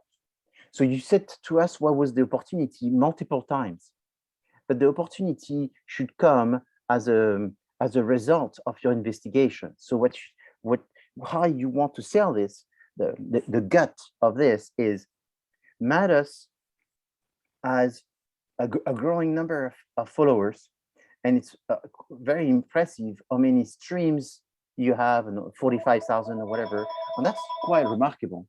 And nobody can be more amazed by the number of streams that they have. But then their social media is not up to speed to this. But however, you will offer some solution in order to fix the social media. Another thing that you found is that because of the resources that they have, even though you have big dreams, you're going to have to go through phases in order to get to the big dream. So you see, it has to be a story. And it has to be, here's a fact, here's a why. Here's a fact, here's a why. If you have 10 facts, 1 why, it's not a good sale. A good sale is 10 why, 1 fact, almost, to be obnoxious. So when you make a presentation, and I hope I didn't upset Zach too much because I interrupted him. And it's nothing against Zach, because your presentation is still fantastic, but I wanted to be very sure that I jumped in at one time for you to see that this is where you need to be careful, because you need to make the sales and it has to come from your analysis and then the solution and the justification of the why of the solution. So I see that you were sort of struggling at why would Matus opportunity? I mean, it's the first one in the opportunity list. Opportunity 1 of Matus. So imagine someone that does a marketing project for a musician, and the first opportunity is growing second-hand clothing. I mean, I'm telling you this because the other people have been listening. When people work in the music industry and when they do a class on the music industry, they expect the first opportunity that's going to be given is that there's a large number of indie, independent musicians growing and blah, blah, blah. That was the last one in your opportunity. But the first one that you gave was something that really had nothing to do with the music. So then it's sort of throwing us away, because that's the concept, is that in the music industry, the price you pay to play is so high, most of the time, not always so high, that resources are fundamental, essential. So therefore, musicians have to be conscious that they're gonna have to build building blocks in order to grow their fame and their capacity to earn money, in order to use this money in order to go to the next phase. So here the selling point is their style is so, and their passion is music, but also it's clothing, and it's like what's the name? Vintage clothing. And there's quite a large number of companies, franchises that work in the vintage clothing. And even though they have a great business, retail business and online business, they don't have anything exciting in their social media. And they're actually looking for a partnership with an artist, that would be a good joint venture. Because Buffalo Vintage Clothing, even though they're pretty rich, they're not rich enough to get a big celebrity.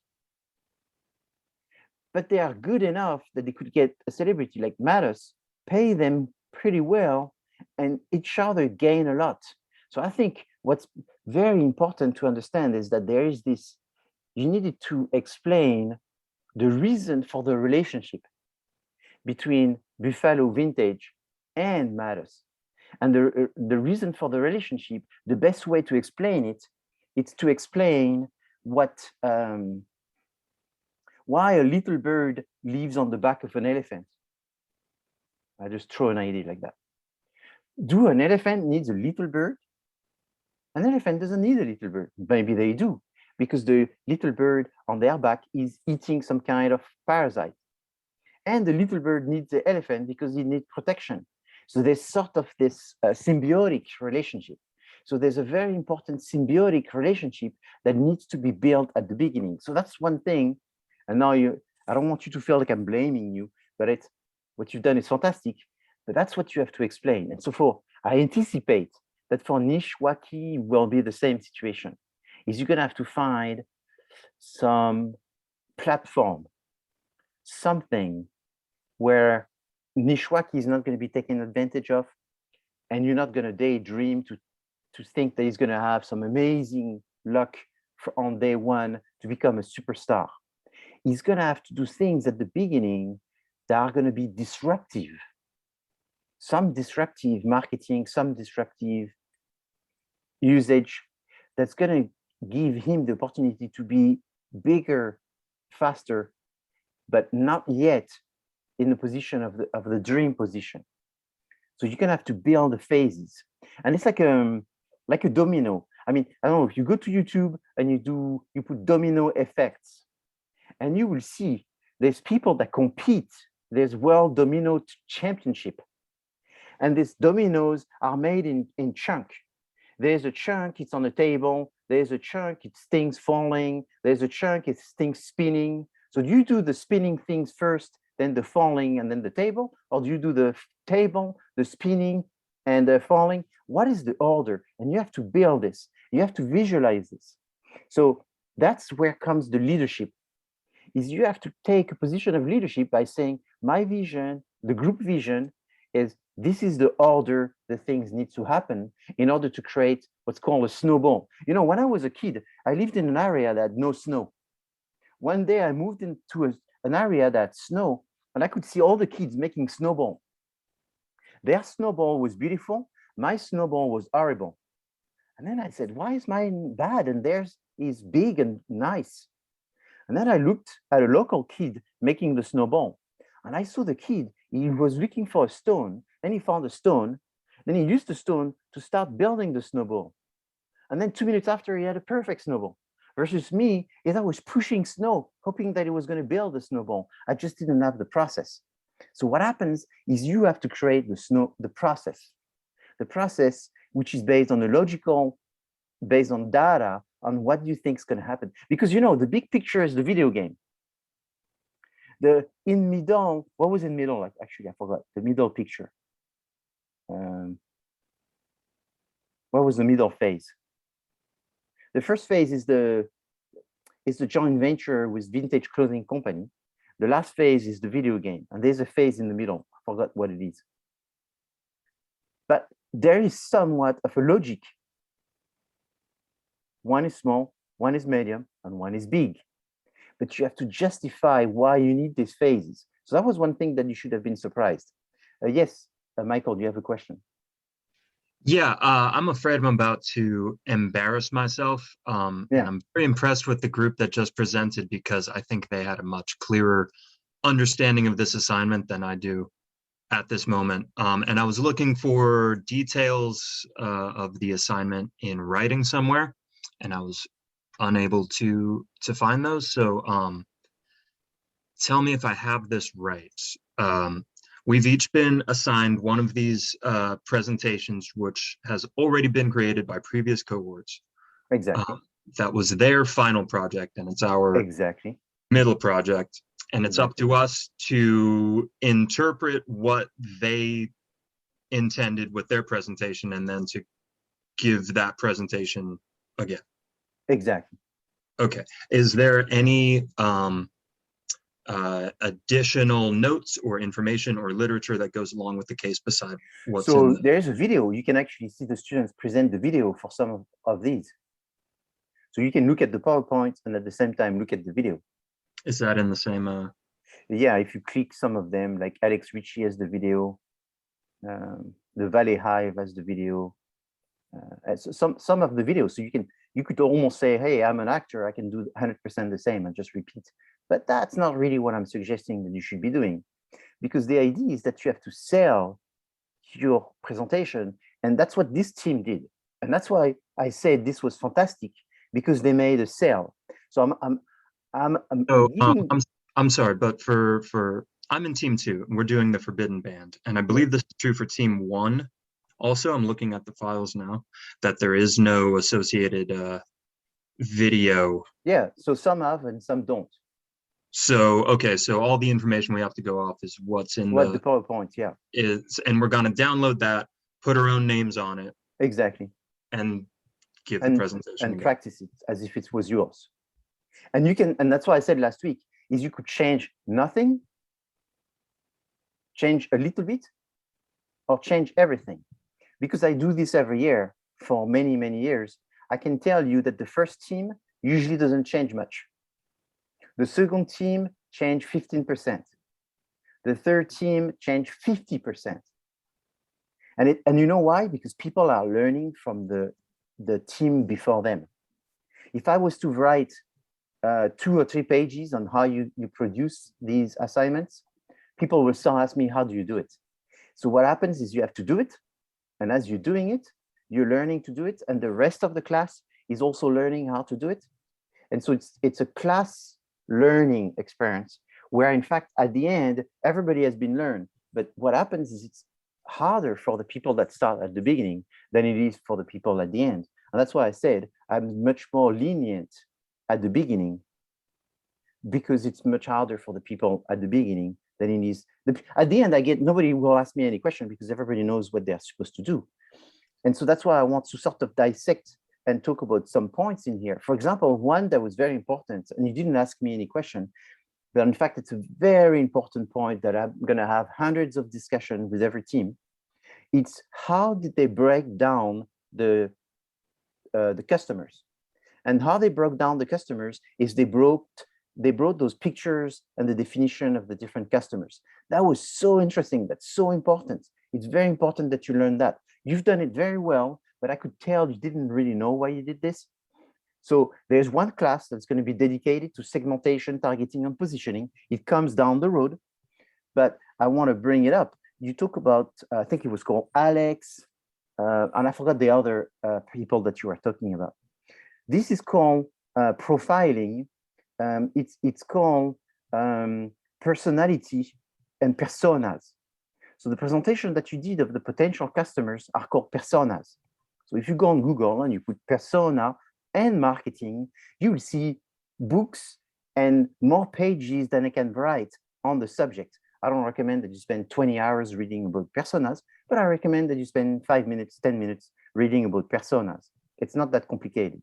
There's a company that is called HubSpot. Anyone has heard about HubSpot? HubSpot. So HubSpot is one of the companies that is leading social media and promotion and all of this in the world. It's called HubSpot. And their website is hubspot.com. And they have so much literature on personas and doing marketing for Instagram, doing marketing for Facebook and all of this.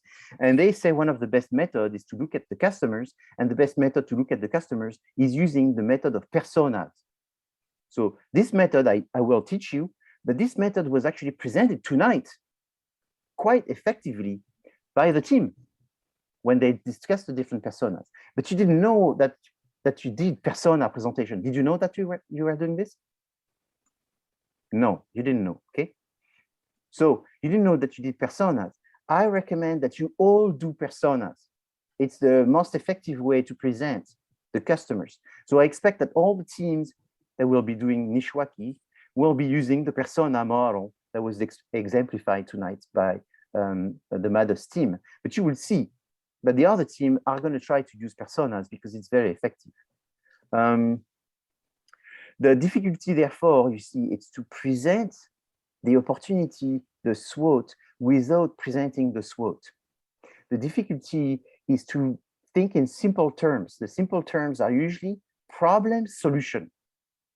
So you have to constantly make problems and solution and sell your vision of what are the problems and which one are the most important and why they are problems and why one is more important than two and then three, and then present the solution and explain why 1 and 2 and 3 are the solution and why the order of 1 and 2 and 3.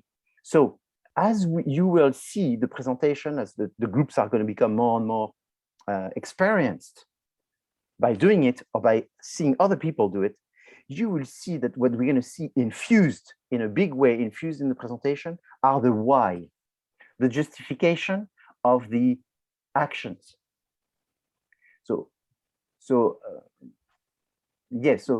Any more? Michael, do you have more questions? I mean, I'm looking at the presentation that we're going to have to do, the Forbidden Band. It's much shorter than the one we just saw, and I feel like it's starting in the middle.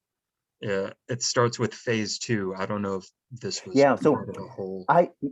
When we finished the class on Saturday, I stayed another 20-30 minutes with a lady who was in your group, Denise Ruiz. And so we spent some time because I told her to be careful because she was in the Forbidden Band. So I explained her the difficulty of the Forbidden Band are very peculiar.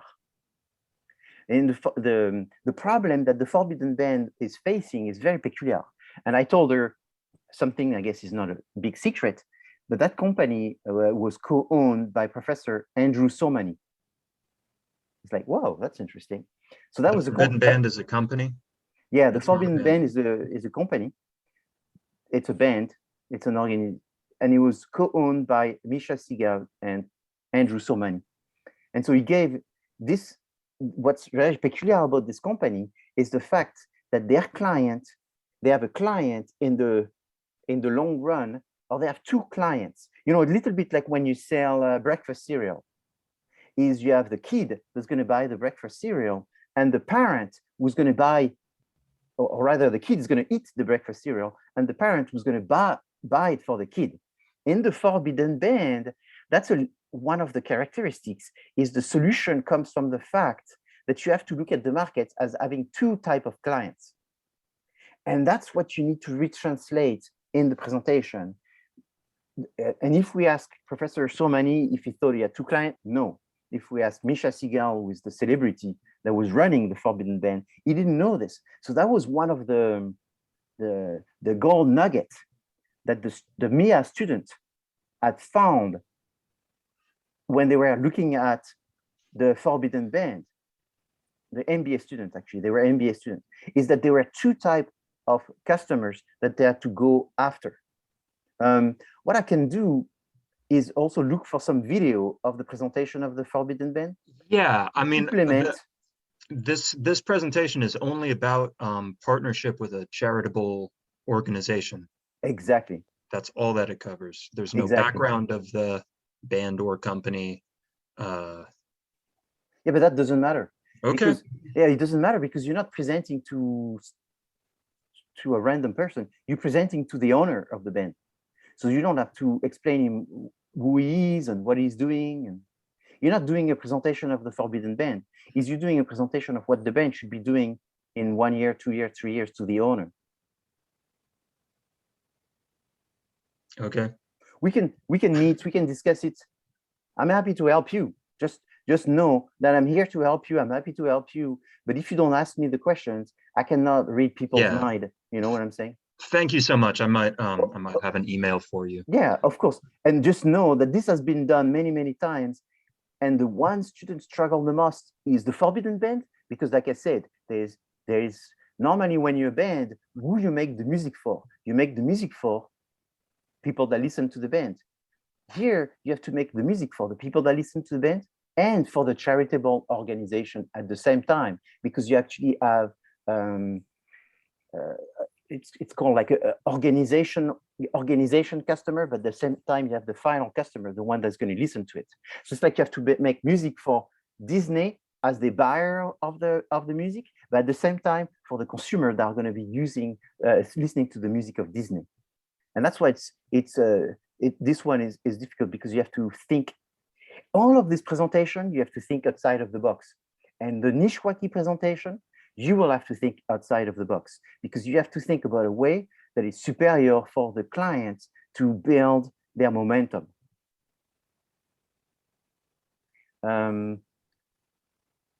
Yeah, I think what happens is you're not going to learn tonight what you need to do in 4 weeks.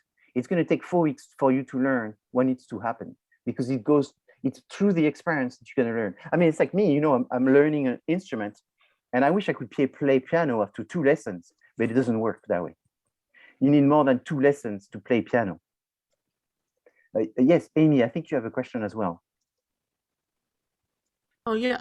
So also about the client-based presentations. So we're team 5. Team 3 is also presenting, Alex Ricci. So, but yeah, I'm looking at the files page on Canvas. Yes. There's files named Team 3, Alex Ricci. Then there's a Team 4, Alex Ricci. Yeah. And there's a Team 5, Alex Ricci. So then the Team 5 one is only the cover page. There's the presentation. Also, yeah, it should not be 3 teams presenting Alex Ricci. So I'll take a note of that. There's only 2 teams presenting Alex Ricci. So for all teams that are doing Alex Ricci, do we all use the same files? I don't think there's 3 teams presenting Alex Ricci. I'll have to look at that. I think there's only 2, but the 2 teams have the same file. Okay, but we all use the same file, so we're presenting the same presentation. Yes, but I've done this many times, and nobody does end up presenting the same. Maybe this time would be the first time it'd be the same, but usually people don't do the same, because what happens is you're not going to present on the same day. So what happens is there's one person that will present, and the other team is going to be watching you. And therefore, they're going to see what they thought that was really good and see what they thought that was not so good. And then when they present, they will have probably made some different adjustments. Okay, but we're looking at the same resources. You're looking at the same resources. Oh, okay. All right. You know, it's like someone that plays Beethoven with a violin. They're looking at the same scale. They have a violin, and then everybody is going to play it. And then you listen and you go, gee, there was different emotion in those 2 musicians. Is this a common thing in businesses to present other common. people's presentations? That's very common. I mean, you go on YouTube, that's what people do. People look for things.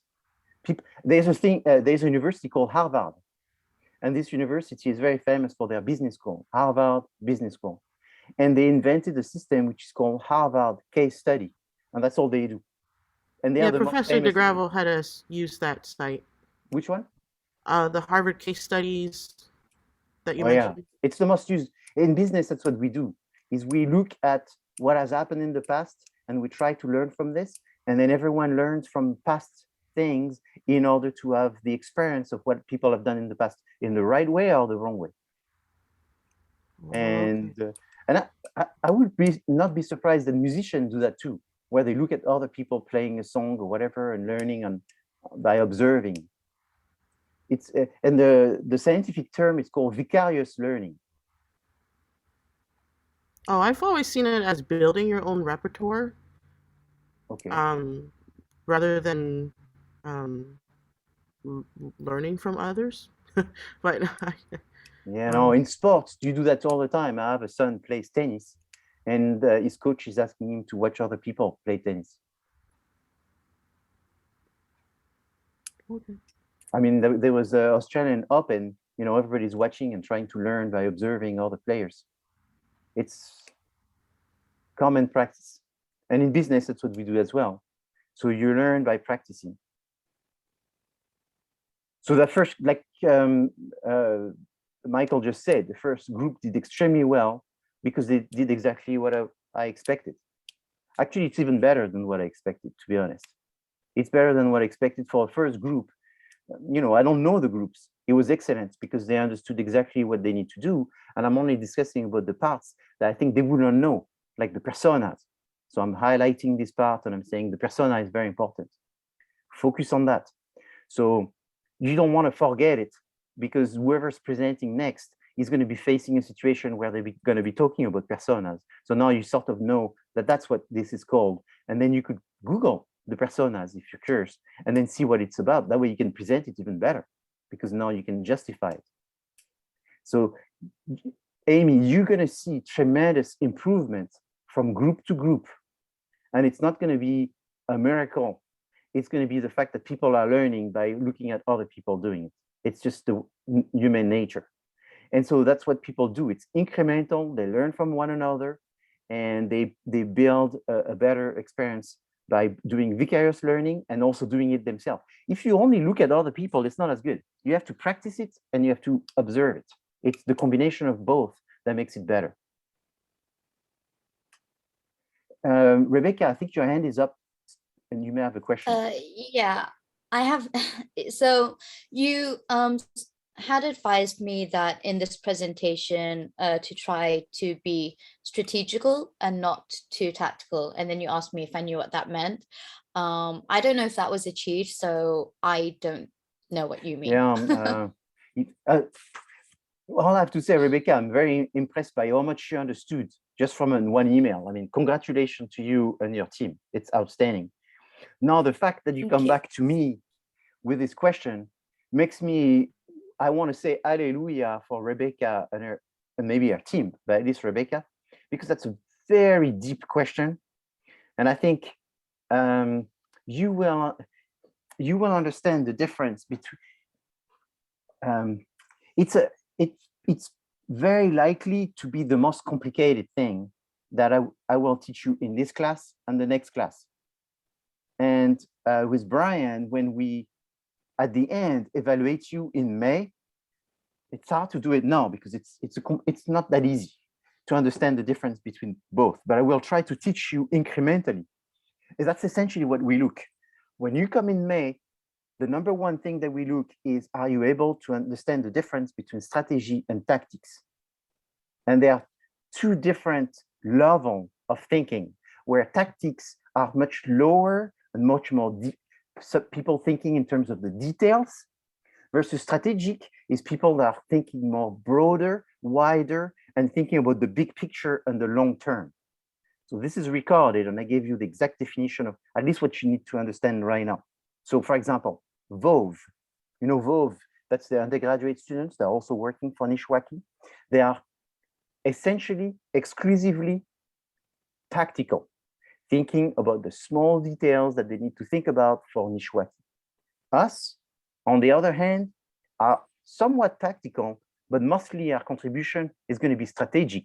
So for example, in this presentation, when you talked about the 3 phases and what are the 3 phases, you were actually strategic and not tactical. And so that was very good. But you followed the presentation of the previous group matters that paid attention that they were going to be more strategic than tactical. But so by following them, you ended up being more strategic than tactical, but you may not know that that's what you ended up being. So when you do Nishwaaki, that's my job and responsibility, is to make sure that you stay within strategies more than within tactics. So you may not be as naturally inclined to do strategies because you're much more free with Nishwaaki, right, than you are with these exercises. So it's the repetition and me explaining you that eventually I tell you what happens, and happens hundreds of times, hundreds of groups, is eventually there's one person that starts getting it in the group and explain it to the other people. And then there's 2 people, and then 3 people, and then 4 people, and then everybody starts getting it and they go, that's it. I understand what's the difference between strategy and tactics. But please, Rebecca, do not lose that question in your mind, because that's like the thread of this class, is seeing the big difference. Just to summarize it right now, we're going to take a break. Before we take the break, is imagine how I don't know, how the president of CSUN thinks in terms of running CSUN versus the secretary in the marketing department, how she thinks about running the department. The president of CSUN is like as a satellite view of CSUN. It's a woman. She's looking at CSUN overall. She's looking at the big picture. She's looking at the long-term motion of CSUN. So she comes up with big ideas that takes maybe 5 years, 10 years to implement. Versus the secretary, she goes into the office and says, do we have enough pens? Do we have enough paper for the copy machine? So it's a different level. So your role as a consultant for Nishwaki is to be more like the president of CSUN. You need to have this overview, big picture of what Nishwaki needs to do, more than the details, which are going to consist in saying, hey, Nishwaki, you need to post 3 pictures on your Instagram every day. That's a detail. Okay? So eventually, that's what you're going to focus on, the big picture more than the detail daily things that needs to happen. And that's the difference between strategies, the big picture, and tactics, the small details. All right, 8:48. Let's come back here at 9, and we will continue. Okay. Thank you for all your questions, and a really good job. And you'll progress from here. That's why I said today is important. First step.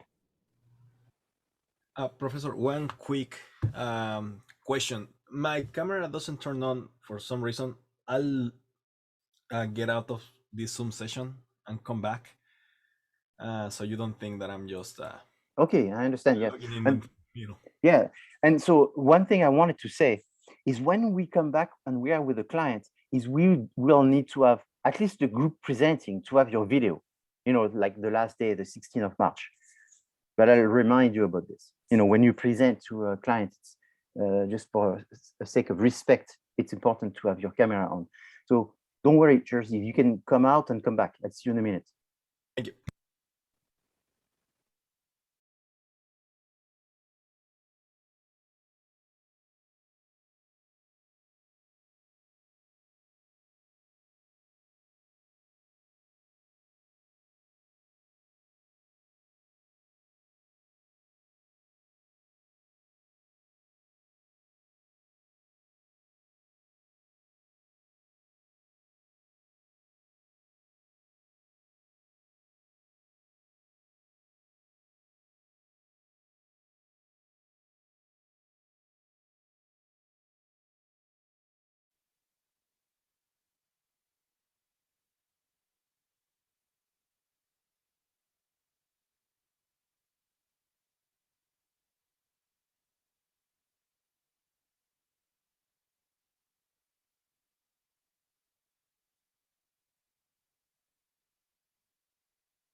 All right. Hello, everyone. It's just a few minutes past 2. What I would like you to see is actually something I think that inspired students every time is Mattis video. That was very well done. Mattis actually created this video using free resources. And maybe now that I told you that, you don't expect that it'd be very good, but or you may be judging it harder, I think, than it should be, because it's, I believe, and that's what people said before, it was excellent made video. So here's Mattis video, and that way you feel very much the sense of vintage that was inside this band.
So they made that video using royalty-free, but a mixture of their own images and royalty-free images. And so they were able to do something that was more fancy that you would imagine, I think. And so, you know, that's something that could be used by Nishwaki as well. Sometimes it seemed to think that it's expensive to create those videos, and he didn't have the resources to create these videos, but there are opportunities to create material in a much cheaper way now than it used to be. So that's an example of something that is not strategic, but that is tactical. So recommending the client to make videos is tactical. Can you have tactical recommendation? Can you recommend Nishwaki to have a video like this? You can, but the problem is when you recommend Nishwaki to make a video like this and you think it's strategic. That's the problem.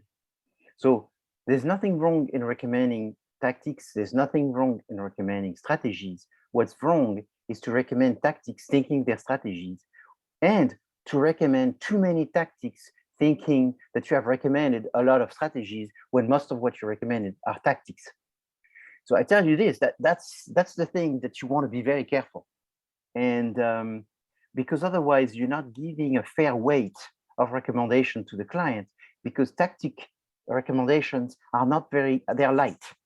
So at the end, you're going to leave a light set of recommendations. So looking at always the big picture and recommending the reason why they should go in that direction, that's oftentimes much more important. At least that's our responsibility.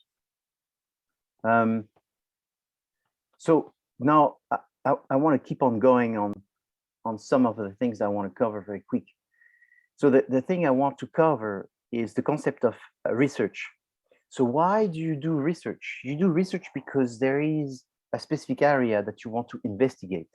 Researching is collecting information for the sake of having an answer to some specific questions.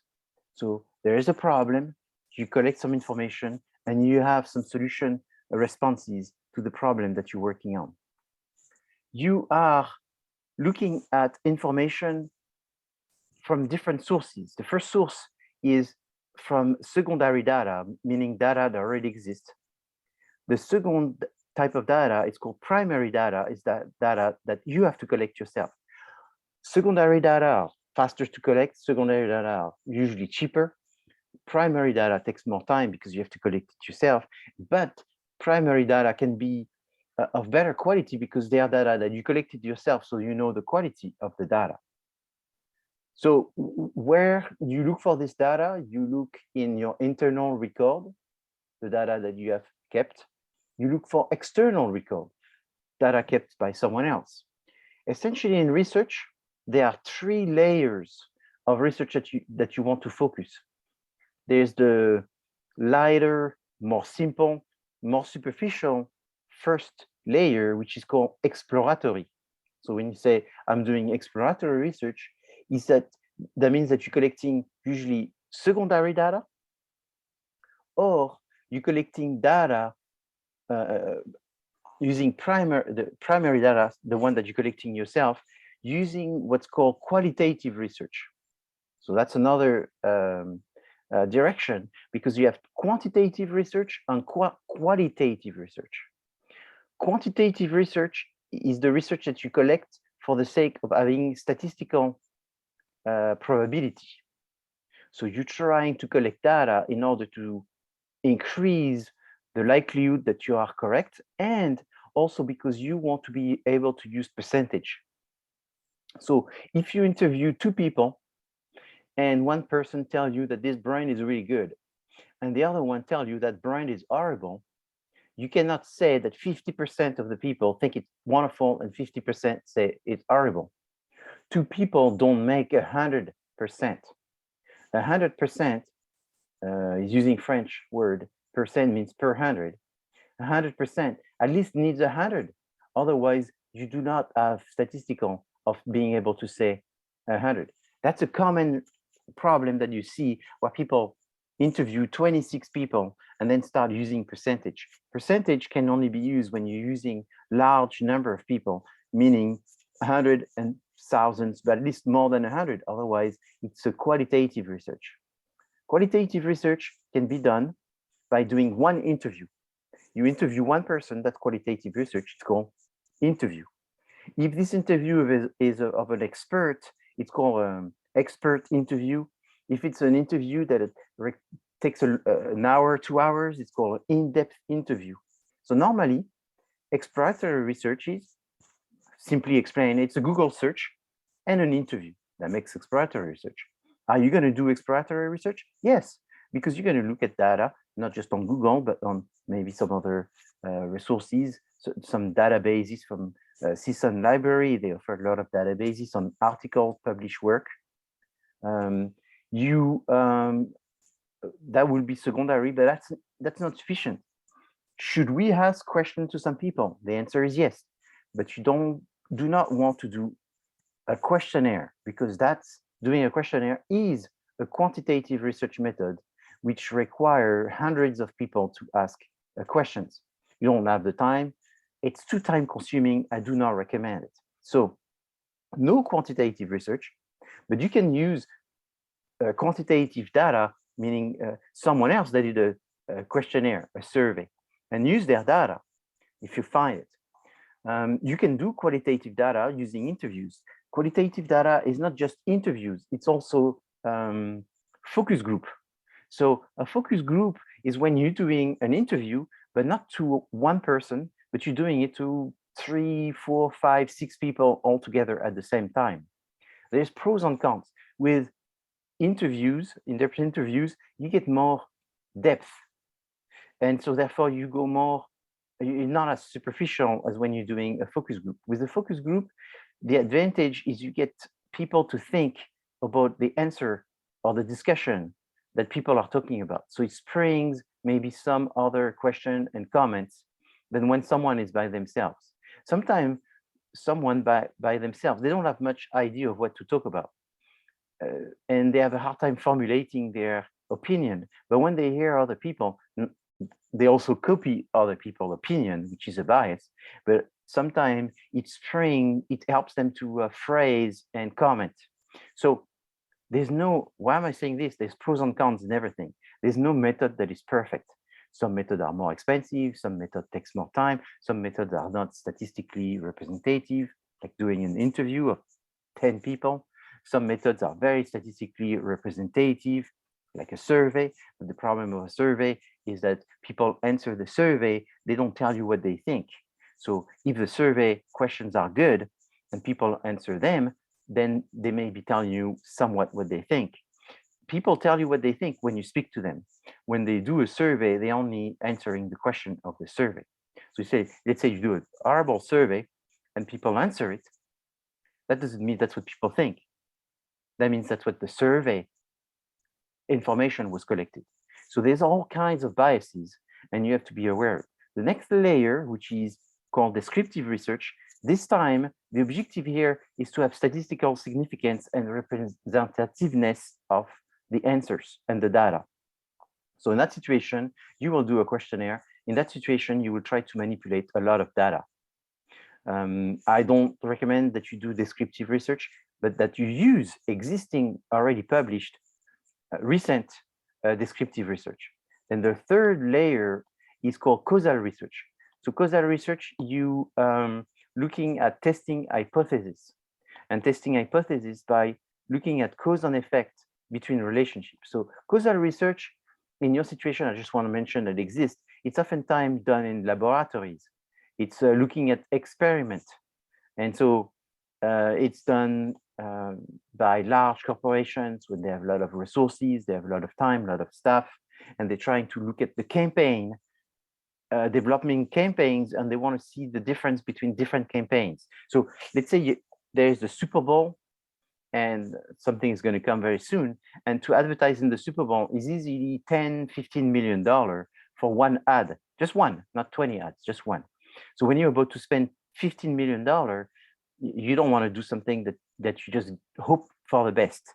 So you want to test. So for example, a brand will develop an ad that is funny, but they will want to develop 2 funny ads because they don't know which one would work the best.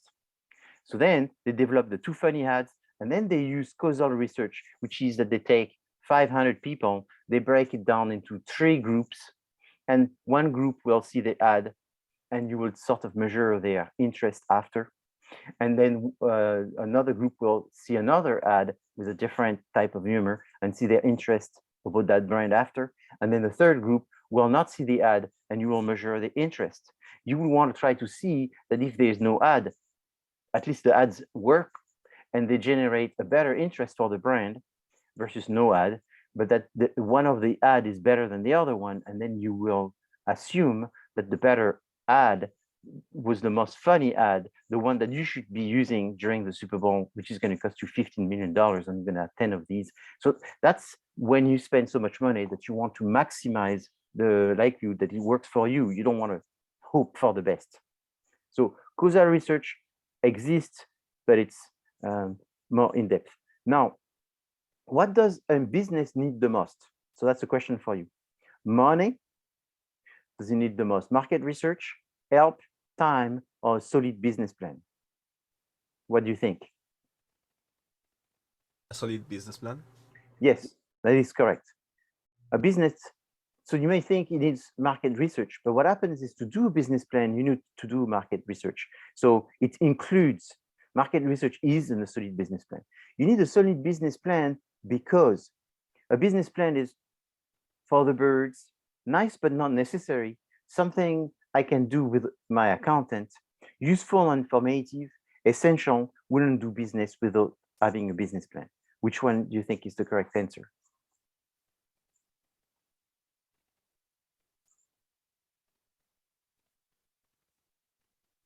Same E, no? Yes, same, exactly. So it's essential. You wouldn't want to do it without the business plan. The idea behind this, and so thank you, Jersey, for answering this question. And the reality is most people sort of get them right at this stage. However, what's interesting is most businesses do not have a business plan. So even though everyone, when asked the question, can answer the correct answer, most people do not do a business plan. Why do most people don't do a business plan, do you think? Because they don't know about it, or they don't care. They are looking for a small perspective, and which is generating money without thinking how, you know. Yeah, that first, you're right, is they don't know enough of it. They don't really know what it is. But mostly is because people oftentimes run a business because they have an idea. And they run a business based on an idea, and they hope that the idea is the pillar that will support the success of the business. But what supports the success of a business is not just an idea, it's a business plan. So what's a business plan? A business plan is multiple plans. And I think I told you this last week, is a business plan as a marketing plan, accounting plan, HR plan, many plans. A business plan in itself does not exist. It's a combination of things. So a marketing plan is a plan that focuses on having strategies. You need to have strategies. Strategies are high level. Tactics are low level. Strategies are broad, tactics are details. Now, if you see this, this is called a Russian doll. A Russian doll is like a set of dolls where you have different dolls embedded into one another. If I ask you, what are the strategies? The big doll or the small doll? Using an analogy with the Russian doll.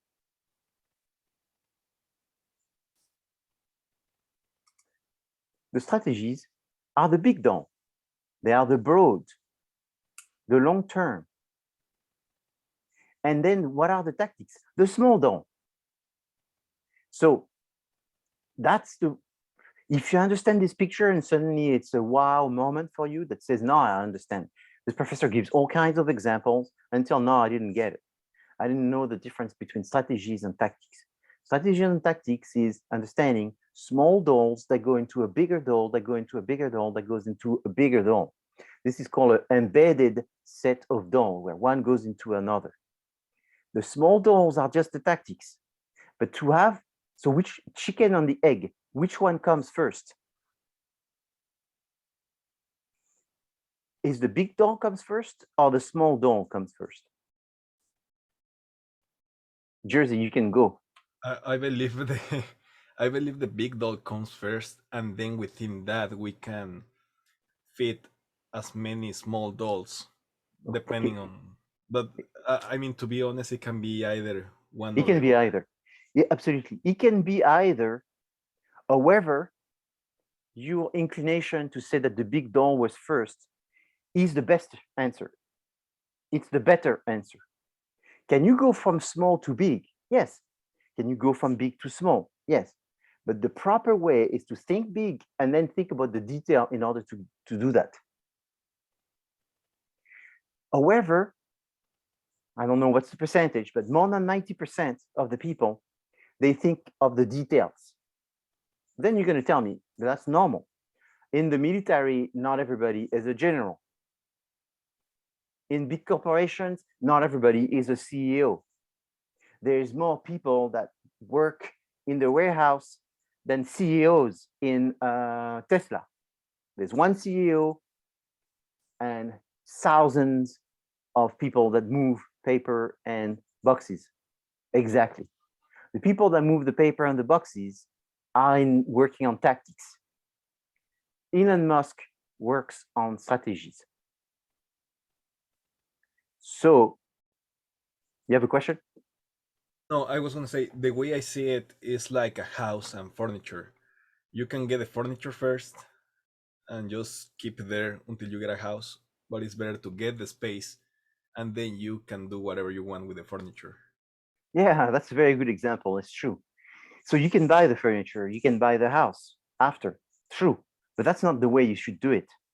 Is you buy once you have the house, you know which furniture you're going to need. If you start buying furniture, it may not be as matching with the house that you buy after. That's very true. Okay, so thank you. I'll keep this example for the future because it's a good example. Thank you. Examples are very important. And hopefully that speaks to you, and hopefully you have helped someone else using this. So in marketing, that's what you think. Exactly. You think of the houses and then you think of the furniture. However, 90% of the people think of the furniture and then think of the house. And the world goes around and things work. So that doesn't mean it's horrible. It just means that it's not optimal. Optimally, you should be thinking big and then small. And that's what I'm trying to tell you in your presentation. In your presentation, tell us what are the big options. Nishwaki could do A, and A is a house, not furniture. Nishwaki could do, if not doing A, they could do B, and it's a house, not furniture. And they could do C, and it's a house and not furniture. And then you say, we recommend B, and you say why. And then once you recommend B, then you give us the detail of what goes inside B. If you understood this, I've done my job for today. That's essentially what seriously, that's today's message, big message, is understanding the order and understanding your responsibility.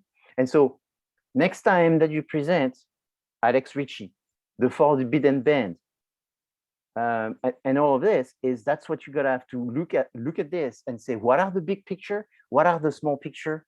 What are the options within the big picture? Why did they make this decision? What is the problem they're trying to solve? It's like a detective job. And your job for Nishwaki is a detective job, but it's a marketing detective job. Is you have to visualize the steps for Nishwaki. And so, and once you graduate, that's what you're going to do. If you're not already doing this in your life, is visualizing your future and visualizing the big steps and the small steps that will go inside the big steps. That's what everybody does, but people don't formulate that way. People are not trained to think that way. Maybe they've been trained by their parents, it's possible. But if they're not, that's my responsibility, is to train you to think this way. So what is going on? What is going on is you have to make marketing decisions. There's changes. You're looking at the environment, and inside the environment, you have some factors. And I'm going to essentially stop in this. So remember this, the strengths and weaknesses and opportunity and threats. That's what you're working on. The SWOT, where do you find information? In the environment. Why do we talk about the environment? Because we use the environment, we do market research. So we do this exploratory research in the marketing environment in order to create your SWOT. Imagine if I told you this a week ago.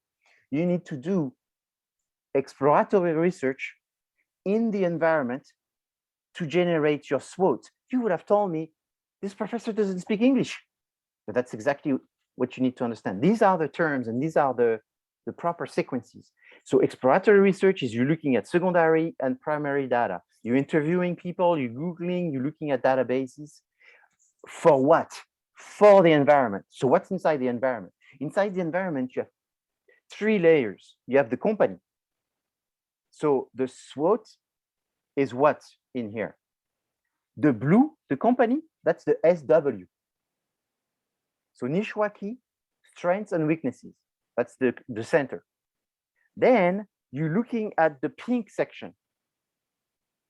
Who are his partners? Who are his competitors? Who are the people he work with to do producing the music, distributing the music, doing the concerts, all of these different things.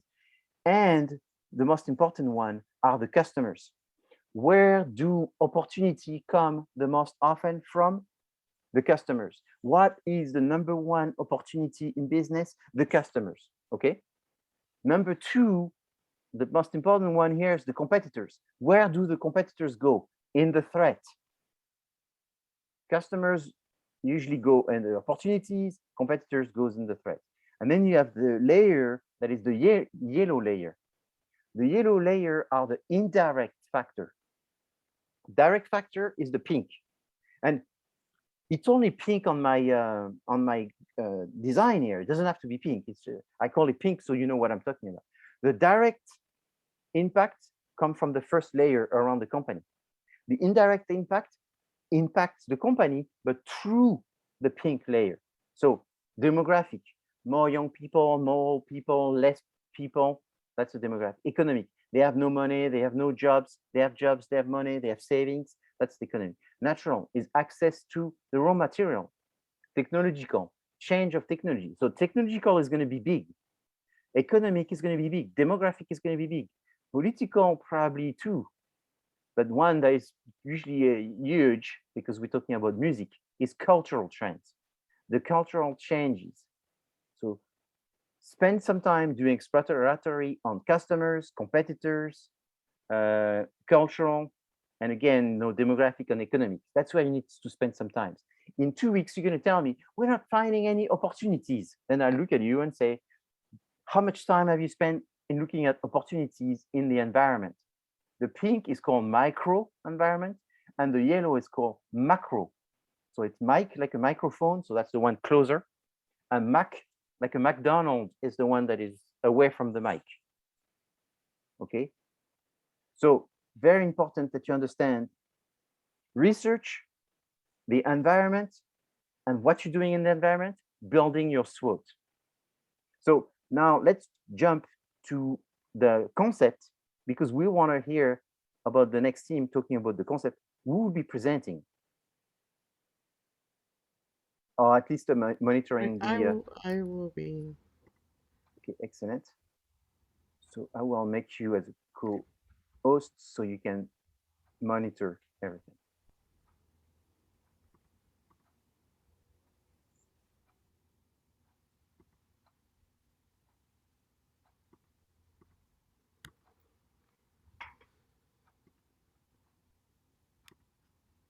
Is my group ready?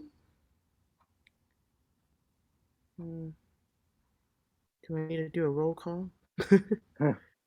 I'll stop your share now then. Yeah, we're ready.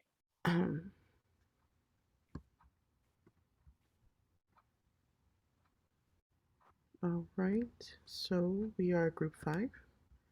And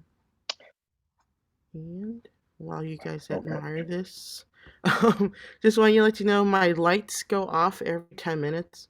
So you're going to see me frantically waving my hand. Oh yeah, we saw you before doing that. That's right. Oh. I saw you doing that before. Yeah. I was wondering if you fell out of your chair the first time. But... Oh, okay. Okay, you ready? Alrighty, yeah. Ready? Well, hello class. Tonight is group 5, which includes Amy, Chris, Natalie, Stacy, Marlon, Jesse, and myself, Darwin.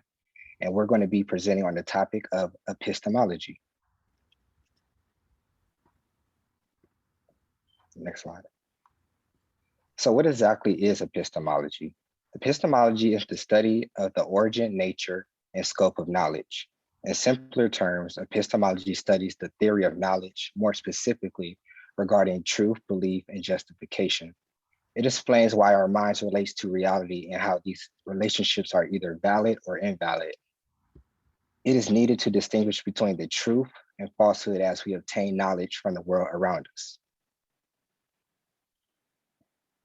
Just Next one slide. second. So the rest of the class, you need to remember that you need to take notes and just write a short little summary of the presentation from group 5. So group 5, you don't have to do a summary because you're making the presentation, but everybody else in the class is listening, making their summary, and then they can upload it in Canvas. You should be able to upload it in Canvas, and we'll figure out if that works. Sorry, and this Darwin, to stop you. I just don't want people to miss on that. Thank you. No problem. So there are many examples of epistemology, but for our presentation, more specifically, we're going to be focused on decision-making and by gathering information and evaluating the possible pros and cons, critical thinking as it helps a person to evaluate the world from a broad perspective, and validating news by depicting if a news headline is genuine or not. Now, to get into the purpose of epistemology, I'm going to pass it over to Marlon. Okay, so the purpose of epistemology is basically to determine the basis of knowledge of both what we know and what we don't know.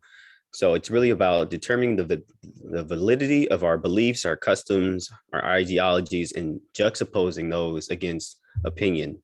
So it's kind of like separating the facts from different opinions. In the process, we can identify what we can and cannot know. In the business world, epistemology is concerned with possibilities, nature, sources of limitations of knowledge in the field of study. And I'm going to pass it off to Jesse. He's going to go a little bit more into this.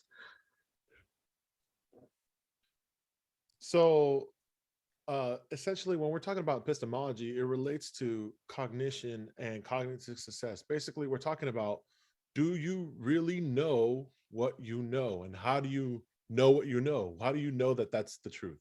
Okay, so cognition is the ability to gain understanding using sensory input, past experience, and critical thinking. Cognitive success, while it doesn't have a hard definition, it's essentially using your established cognition in predicting and rationalizing and interacting with the world. So and the opposite side of that, having cognition but predicting, rationalizing, and interacting incorrectly, like is essentially a cognitive failure. So when you say things like something isn't adding up, like this should add up but it doesn't, or I could have sworn, and it's something that's a different result than what you should be getting, or that can't be right because you view something in a certain way. Let's go on.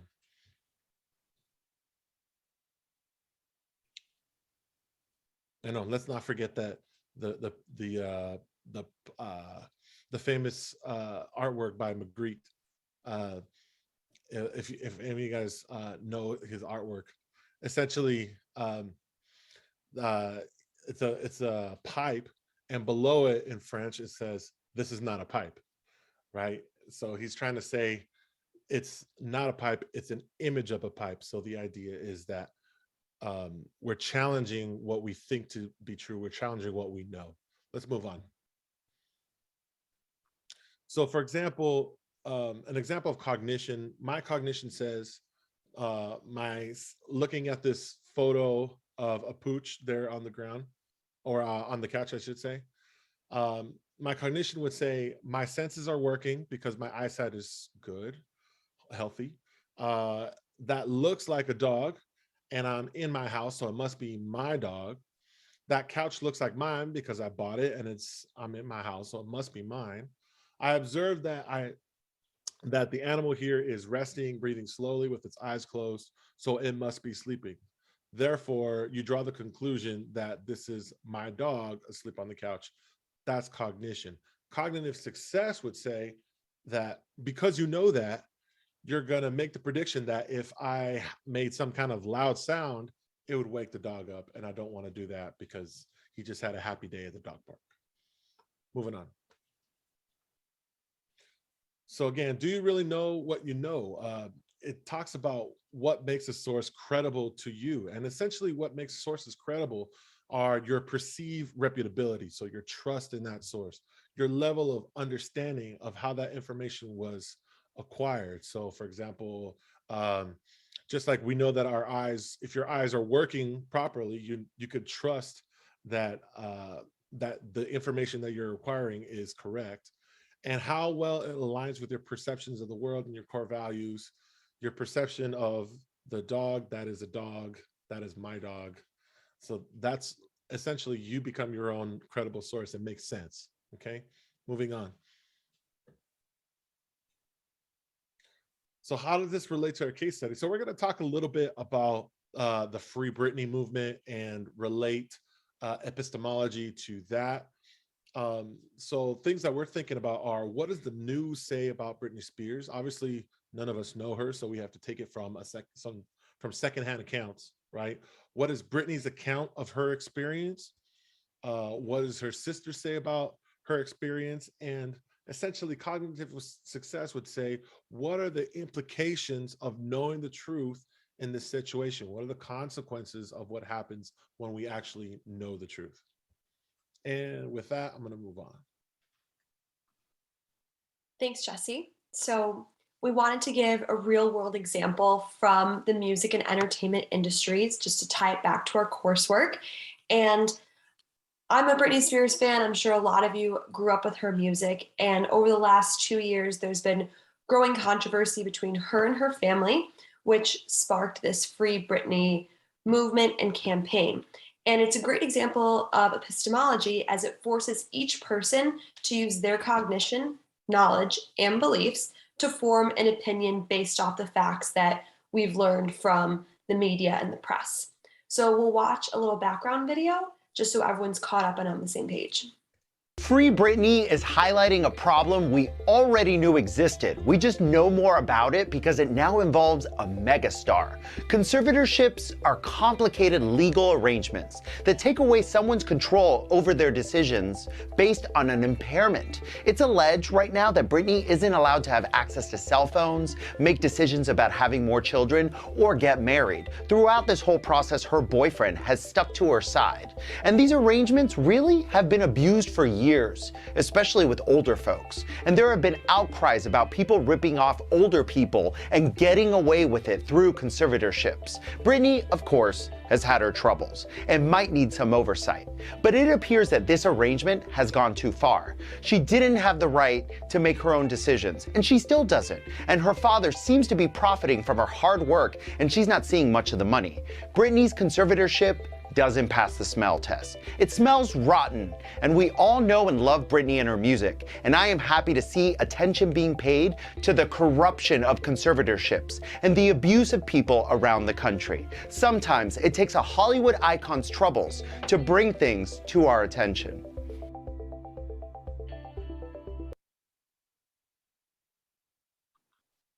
Great. So basically, although we're speaking specifically about a conservatorship, we're looking at more the decision-making of viewers and people learning about it and what side of the coin they decide to be on based off the information.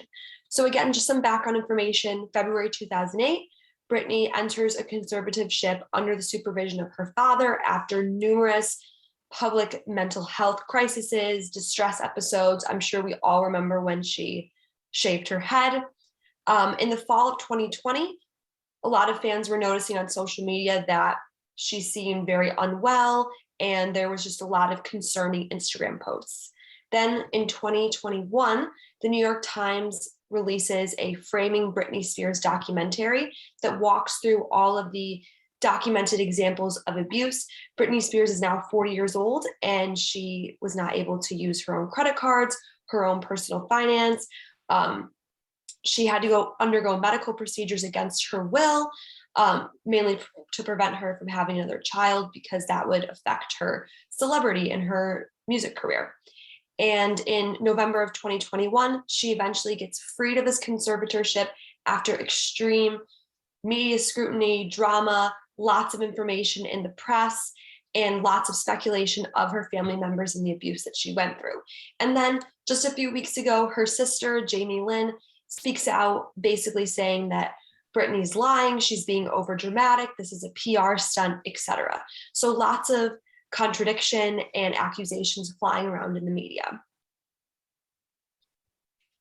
And we'll go to the next slide. And this basically prompts kind of a two-sided story. We have the Britney Spears, her journey and everything that she's been saying, everything that she's accusing her family of, what was in the documentary, and then her sister, where she's speaking out again, saying that she, Britney at all times could have left this conservatorship and she had complete authority and, independence of herself, and she was acting out and deserved to be in the conservatorship, but could have backed out at any time.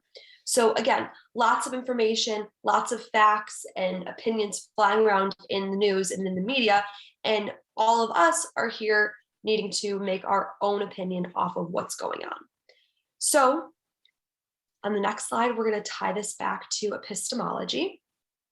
And earlier we talked a little bit about how there's a three-pronged approach to epistemology. There's the truth, the belief, and the justification based off of the person's truth and beliefs. So you can see both sides of the coin. We'll see Britney's side, and people that support Britney will understand that there's several facts and stories and evidence, medical and financial records, like I mentioned, that points to her being abused by her father, even up until the age of 40. That's going to make us believe that no one should be legally controlled, especially as an adult. Free Britney. That's why all the fans were rallying around her. And again, bringing us to that justification that we believe her actions are justified, and she needs to be freed from this conservatorship. Then on the other side, some people may use their knowledge and their cognition to say the Spears family and her sister Jamie Lynn were in the correct side of things because Britney was acting out. She was unstable. She was having public distress episodes, and she needed to be controlled and sort of corralled through a conservatorship. Those true facts will then lead people to believe that Britney's just looking for press. She's creating drama, and her sister and her family are telling the truth, and they're looking out for her best intentions.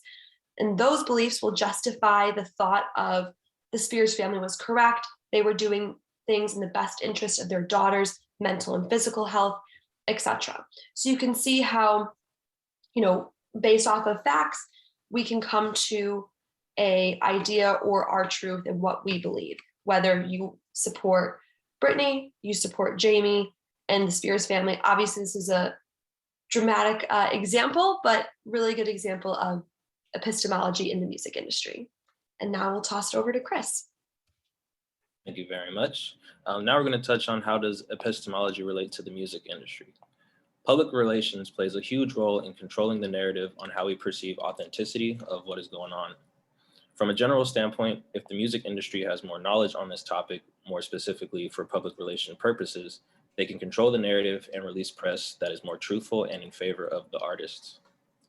The way a person is portrayed in the media can heavily affect their reputation and their career. Now, public relations can provide more valid and truthful stories to the public as opposed to putting out a fake narrative used as clickbait. Instead of spreading false information, it would be more beneficial and ethical to the parties involved for PR agencies to assist in giving more impactful and truth-telling stories. Now, desire by consumers to see authenticity, which can be seen as a form of marketing. Now we will have Stacy touch on the importance of epistemology. Awesome, thanks, Chris. So kind of as we said a little bit earlier, it's about how we perceive and how we view the world. So it's necessary to really understand our reality, as well as how maybe someone came to a different conclusion. So using those core values that Natalie emphasized earlier, which was truth, belief, and justification, we can kind of figure that out. So again, there has to be specific facts. Oops, sorry, my screen disappeared. Oh, there it is. So acknowledging specific facts, like on both sides. And then using those specific facts, we have our own personal experiences, such as relationships, backgrounds, and morals, which help us to create those beliefs, and those lead us to our justifications and conclusions. Now, in application to specifically social media and the Britney case, social media presents very specific snapshots. So we can't always see the full picture of what's going on, right? We only see what's being posted in that moment and maybe not the full story. So this leaves each person to rely on their own experience and knowledge to help form the belief based on the facts that we're only seeing. So this truth can lead to be really confusing on social media. Kind of as Chris said, PR can help to maybe make it a little bit less confusing because we can see conflicting truths such as Jamie Lynn's side versus Brittany's side. And so with that, I'll lead it over to Amy. All right. So how can epistemology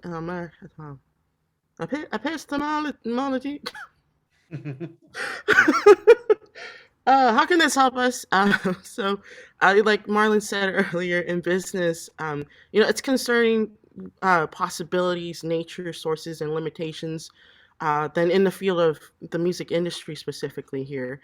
But so if we have a better grasp of this, it can help guide our decisions when we deal with public relations. And it could be anywhere from managing an artist, marketing them, or just in general representing a company.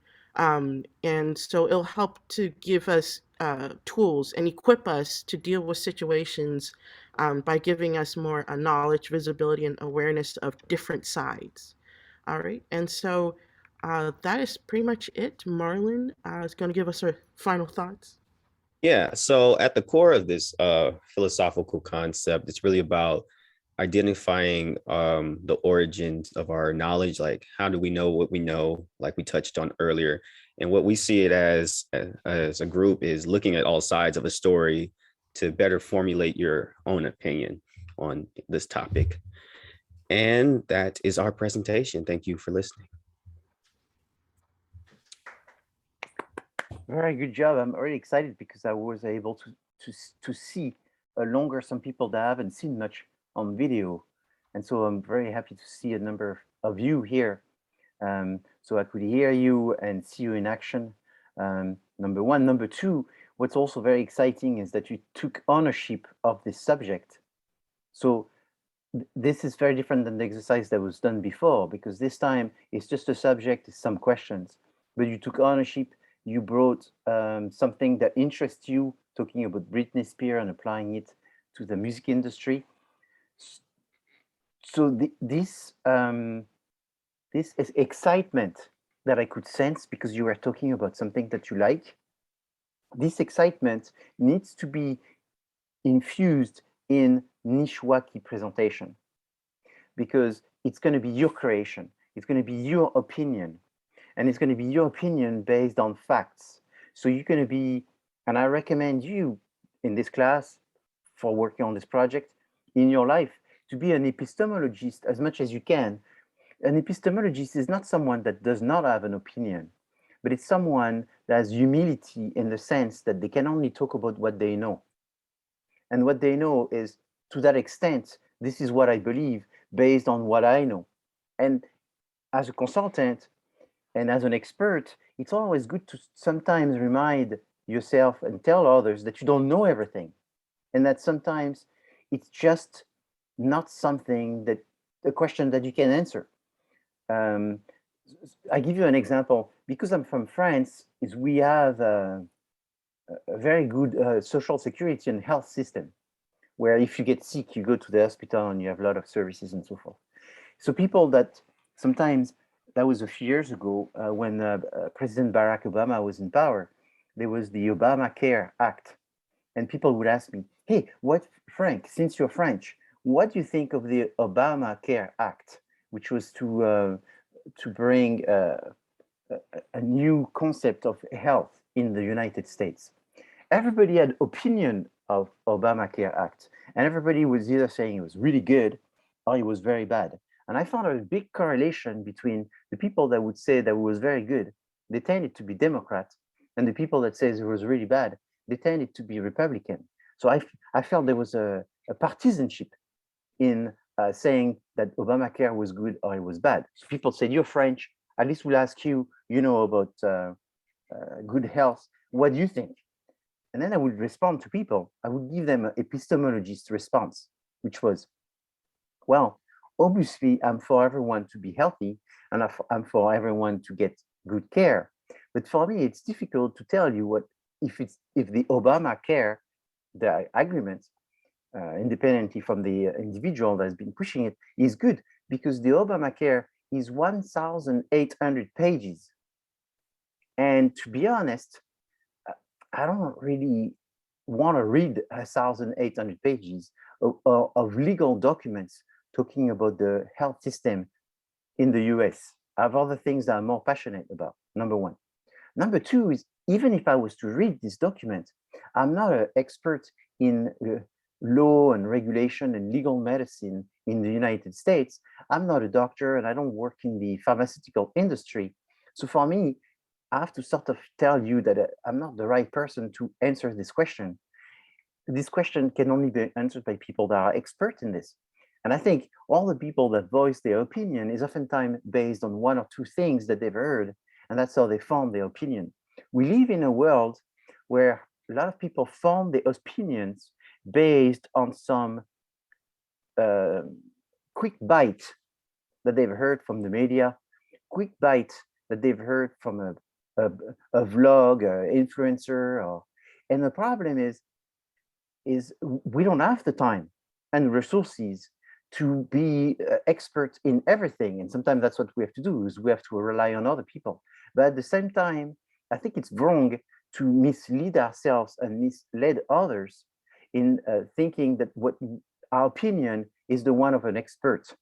And that's the world that we live in. There's more and more questions. There's more and more sophisticated decisions to be made, and we're sort of lost. So when you're looking at Nishwaki, is you have to have this humility, which is, I know what I know, and the more I study, the less I know. So when, and at one time, you're going to ask me, when is it enough, professor? When do we know we have enough data? When do we know that we've done enough market research? When do we know that we have the right answer for Nishwaki? You know, and so oftentimes it's more than what you think. That's all I have to say. You have to find different strategies. You have to find different plans, and just two is usually not enough. The rule of thumb is 3. So you need to find 3 options for Nishwaki, and then you need to compare these options. And you cannot find, because there's a way to go around it, where if you can find 3 options, let's say you find a good one and nothing else, I think it's okay to find a second one that's not so good and the third one is not so good, and then argue for the good one. But you don't want to give up by saying, oh, we found a good one, let's find 2 bad ones. That way that makes it 3 and we can make an argument. Is to make an argument is you need enough data. So when enough data is enough, there's no mathematical formula to answer that question, but you need to sort of assess what you have, and if it's enough to make a presentation. That's what's going to be interesting, because I'm going to listen to your presentation before you present, and I'm going to be honest in how you fit within the class. If you looking like you're going to be above, under, I will tell you this, because you need to have enough in order to show up there and have a true recommendation, which is not just lip service. Yes, Rebecca, you have your hand up. Yeah, sorry, I just had a really quick question about the summary you wanted us to do for these presentations. Would you like us to submit them under the summary assignment on Canvas? Yes. Just as a Word file? Yes. And every time someone does it, we submit another one? Exactly. In the same spot? In the same, yes. And so Okay. someone in the chat said, oh, we can submit this at the end of the semester. Don't do that. Submit as soon as you can, because I'm not asking for something very sophisticated. I just want you to write a short summary. You know, it could be 10 lines. I would recommend that you do that summary while you're listening to the presentation. That way you get it done and you upload it just after the class, and that way you don't have to worry about it. The biggest way to fail this is, one, not to do it. So that way you don't want to miss doing it and forgetting about it. That's the number 1 way to fail it. And the number 2 way is if you write like 2 lines, you know, and I can't even understand what you're talking about. So I'm not looking at quality, I'm just looking at participation. So do you participate? write a short little summary, upload it as quickly as possible. I'm suggesting that you do it within the next 24 hours. So before tomorrow. And it has to be a PDF, not a Word document. Well, yes, because that way, the way you look at it, that's the way I'll see, because maybe you have a Mac or maybe you have a Word, maybe you're using a different software. If you PDF things, the way you see it is the way I will see it. That way there's no, you know, like suddenly all I see is codes because it didn't translate very well because your Word document, it doesn't work with my software or whatever. PDF works for everybody. It's like a universal way of saving things. So I recommend the PDF. Because you don't have a PDF, you can go on Google and you put PDF, you know, convert Word document in PDF, and there's a free thing that's going to do it. There's one that I actually really like. I was going to say I love. It's actually called I Love PDF Converter. So if you Google I Love PDF Converter, you'll find it, and it's really good. It does all kinds of things. You can even take a PDF and convert it into a Word. You can compress the PDF. So sometimes the PDF are very big, and they compress it for you. I love pdf.com or something like this. You'll find it easily. It works very well. Charles, you have another question? Yes. Yes, can you hear me? Yes, I can. Yeah, so this summary we're doing, is it, are we doing like a critique of the presentations, or we just No, you just summarizing what we learned from them? Epistemology is about, you know, cognition and looking at the validity of information. And what's really cool about epistemology is when you use it in science, because you see science is not something that is fixated. Science is something that evolves. I mean, you wouldn't want to have a heart surgery in 1850 when you live in 2022. In 2022, heart surgery are much better than 1850. But if you ask the people in 1850, there were some people that said that's good as it gets. And then in 1900, they saw there was the best thing. So science is something that needs to believe in epistemology, because you need to have the humility to think that what you know is not all that will be ever known. It evolves. So you have to have some kind of skepticism. And this skepticism is not, it's open-mindedness. That's the type of skepticism. So write what you recollect, what you understood of what they presented. 5 line, 8 line, 10 lines, short summary. I'm not looking for perfection. I'm just looking for participation. And like I said, the only way really to fail is not to do it. So there's no, I mean, it's almost impossible to fail, essentially. And if you fail, it's because you didn't do it. I have nothing to do with that. Is that clear now? Natalie, you have another question. Another submission question for you. For our group that just presented, do you want us to submit our PowerPoint as a PDF as well, or just a PowerPoint is fine? Well, you could submit as a PowerPoint, but in that situation, I think you need to email it to me. And the problem with emailing a PowerPoint is they tend to be massive. So my recommendation, again, you can use, I recommend I Love PDF Converter. And if you put I Love PDF Compressor, they have a compressor that's so good. I mean, something that is 100 megabytes is going to turn into 2 megabytes, and it looks going to look very clean. I use it almost every day for all kinds of things. And it's free, and it's 2 clicks and a few seconds. So super efficient. Great, we'll get that to you. Thank you so much. Thank you. Well, I think we're done for tonight. I see it's 10:01. Like I told you, today was a class where you could really sense the rest of the class. You've seen the people, you know, fighting with their clients, Mattis, and you all do the same thing and figuring it out that it was actually brilliant.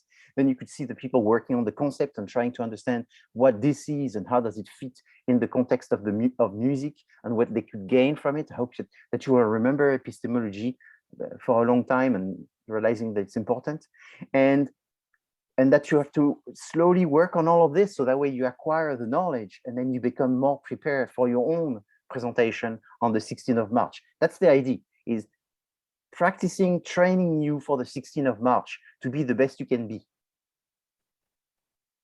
Do you have any other question before I let you go? No? Okay, I'm delighted. I can't wait to see the next class, next Wednesday, where we'll have a new set of clients and a new set of concepts, and see what the next team should do. To be honest, the next team should even do better, right? Because now they have this experience, and that's what it is. And I know the people that present at the end, it's funny, they always say, it's not fair because we're presenting at the end. So therefore we know what's going on and we have to do better, right? And I say, yeah. Oh, I wanted to present at the beginning when it was new and everybody didn't know what we were doing. So it's funny how the perception of at the beginning it's harder, but the people at the end, they wish they were at the beginning, because at the end you can see it's becoming really super impressive. So good job. I think you're starting to feel more confident about the class and less confused. And I'm looking forward to grow this this work together, and that you can perform better, little by little. Great. Have a good night or a good day wherever you are. Thank you. And work well on Saturday with your Professor, team. one Yes. question. I'm sorry. Can Yes. we have? Is it possible to have office hours tomorrow, or it's only Tuesdays and Wednesdays as the syllabus says? No, of course, if you say, hey, can we meet tomorrow? I have a question. We can do that. Oh, sure. What time are you available? So tomorrow we could do 9:30 or 10. Is that okay with you? Is that too early or? No, 10 a.m. is actually perfect. 10 a.m. Okay. So you know, if you said go in the syllabus, you will see there's a Zoom link on the last page. I see the office hours Zoom link in the very first one too. Oh no, it's actually the second to the last one. Yeah, Yeah, second. the last page. Okay. Yes, perfect. So 10 a.m. Perfect. Thank you so much. I appreciate it. You're welcome. Bye bye.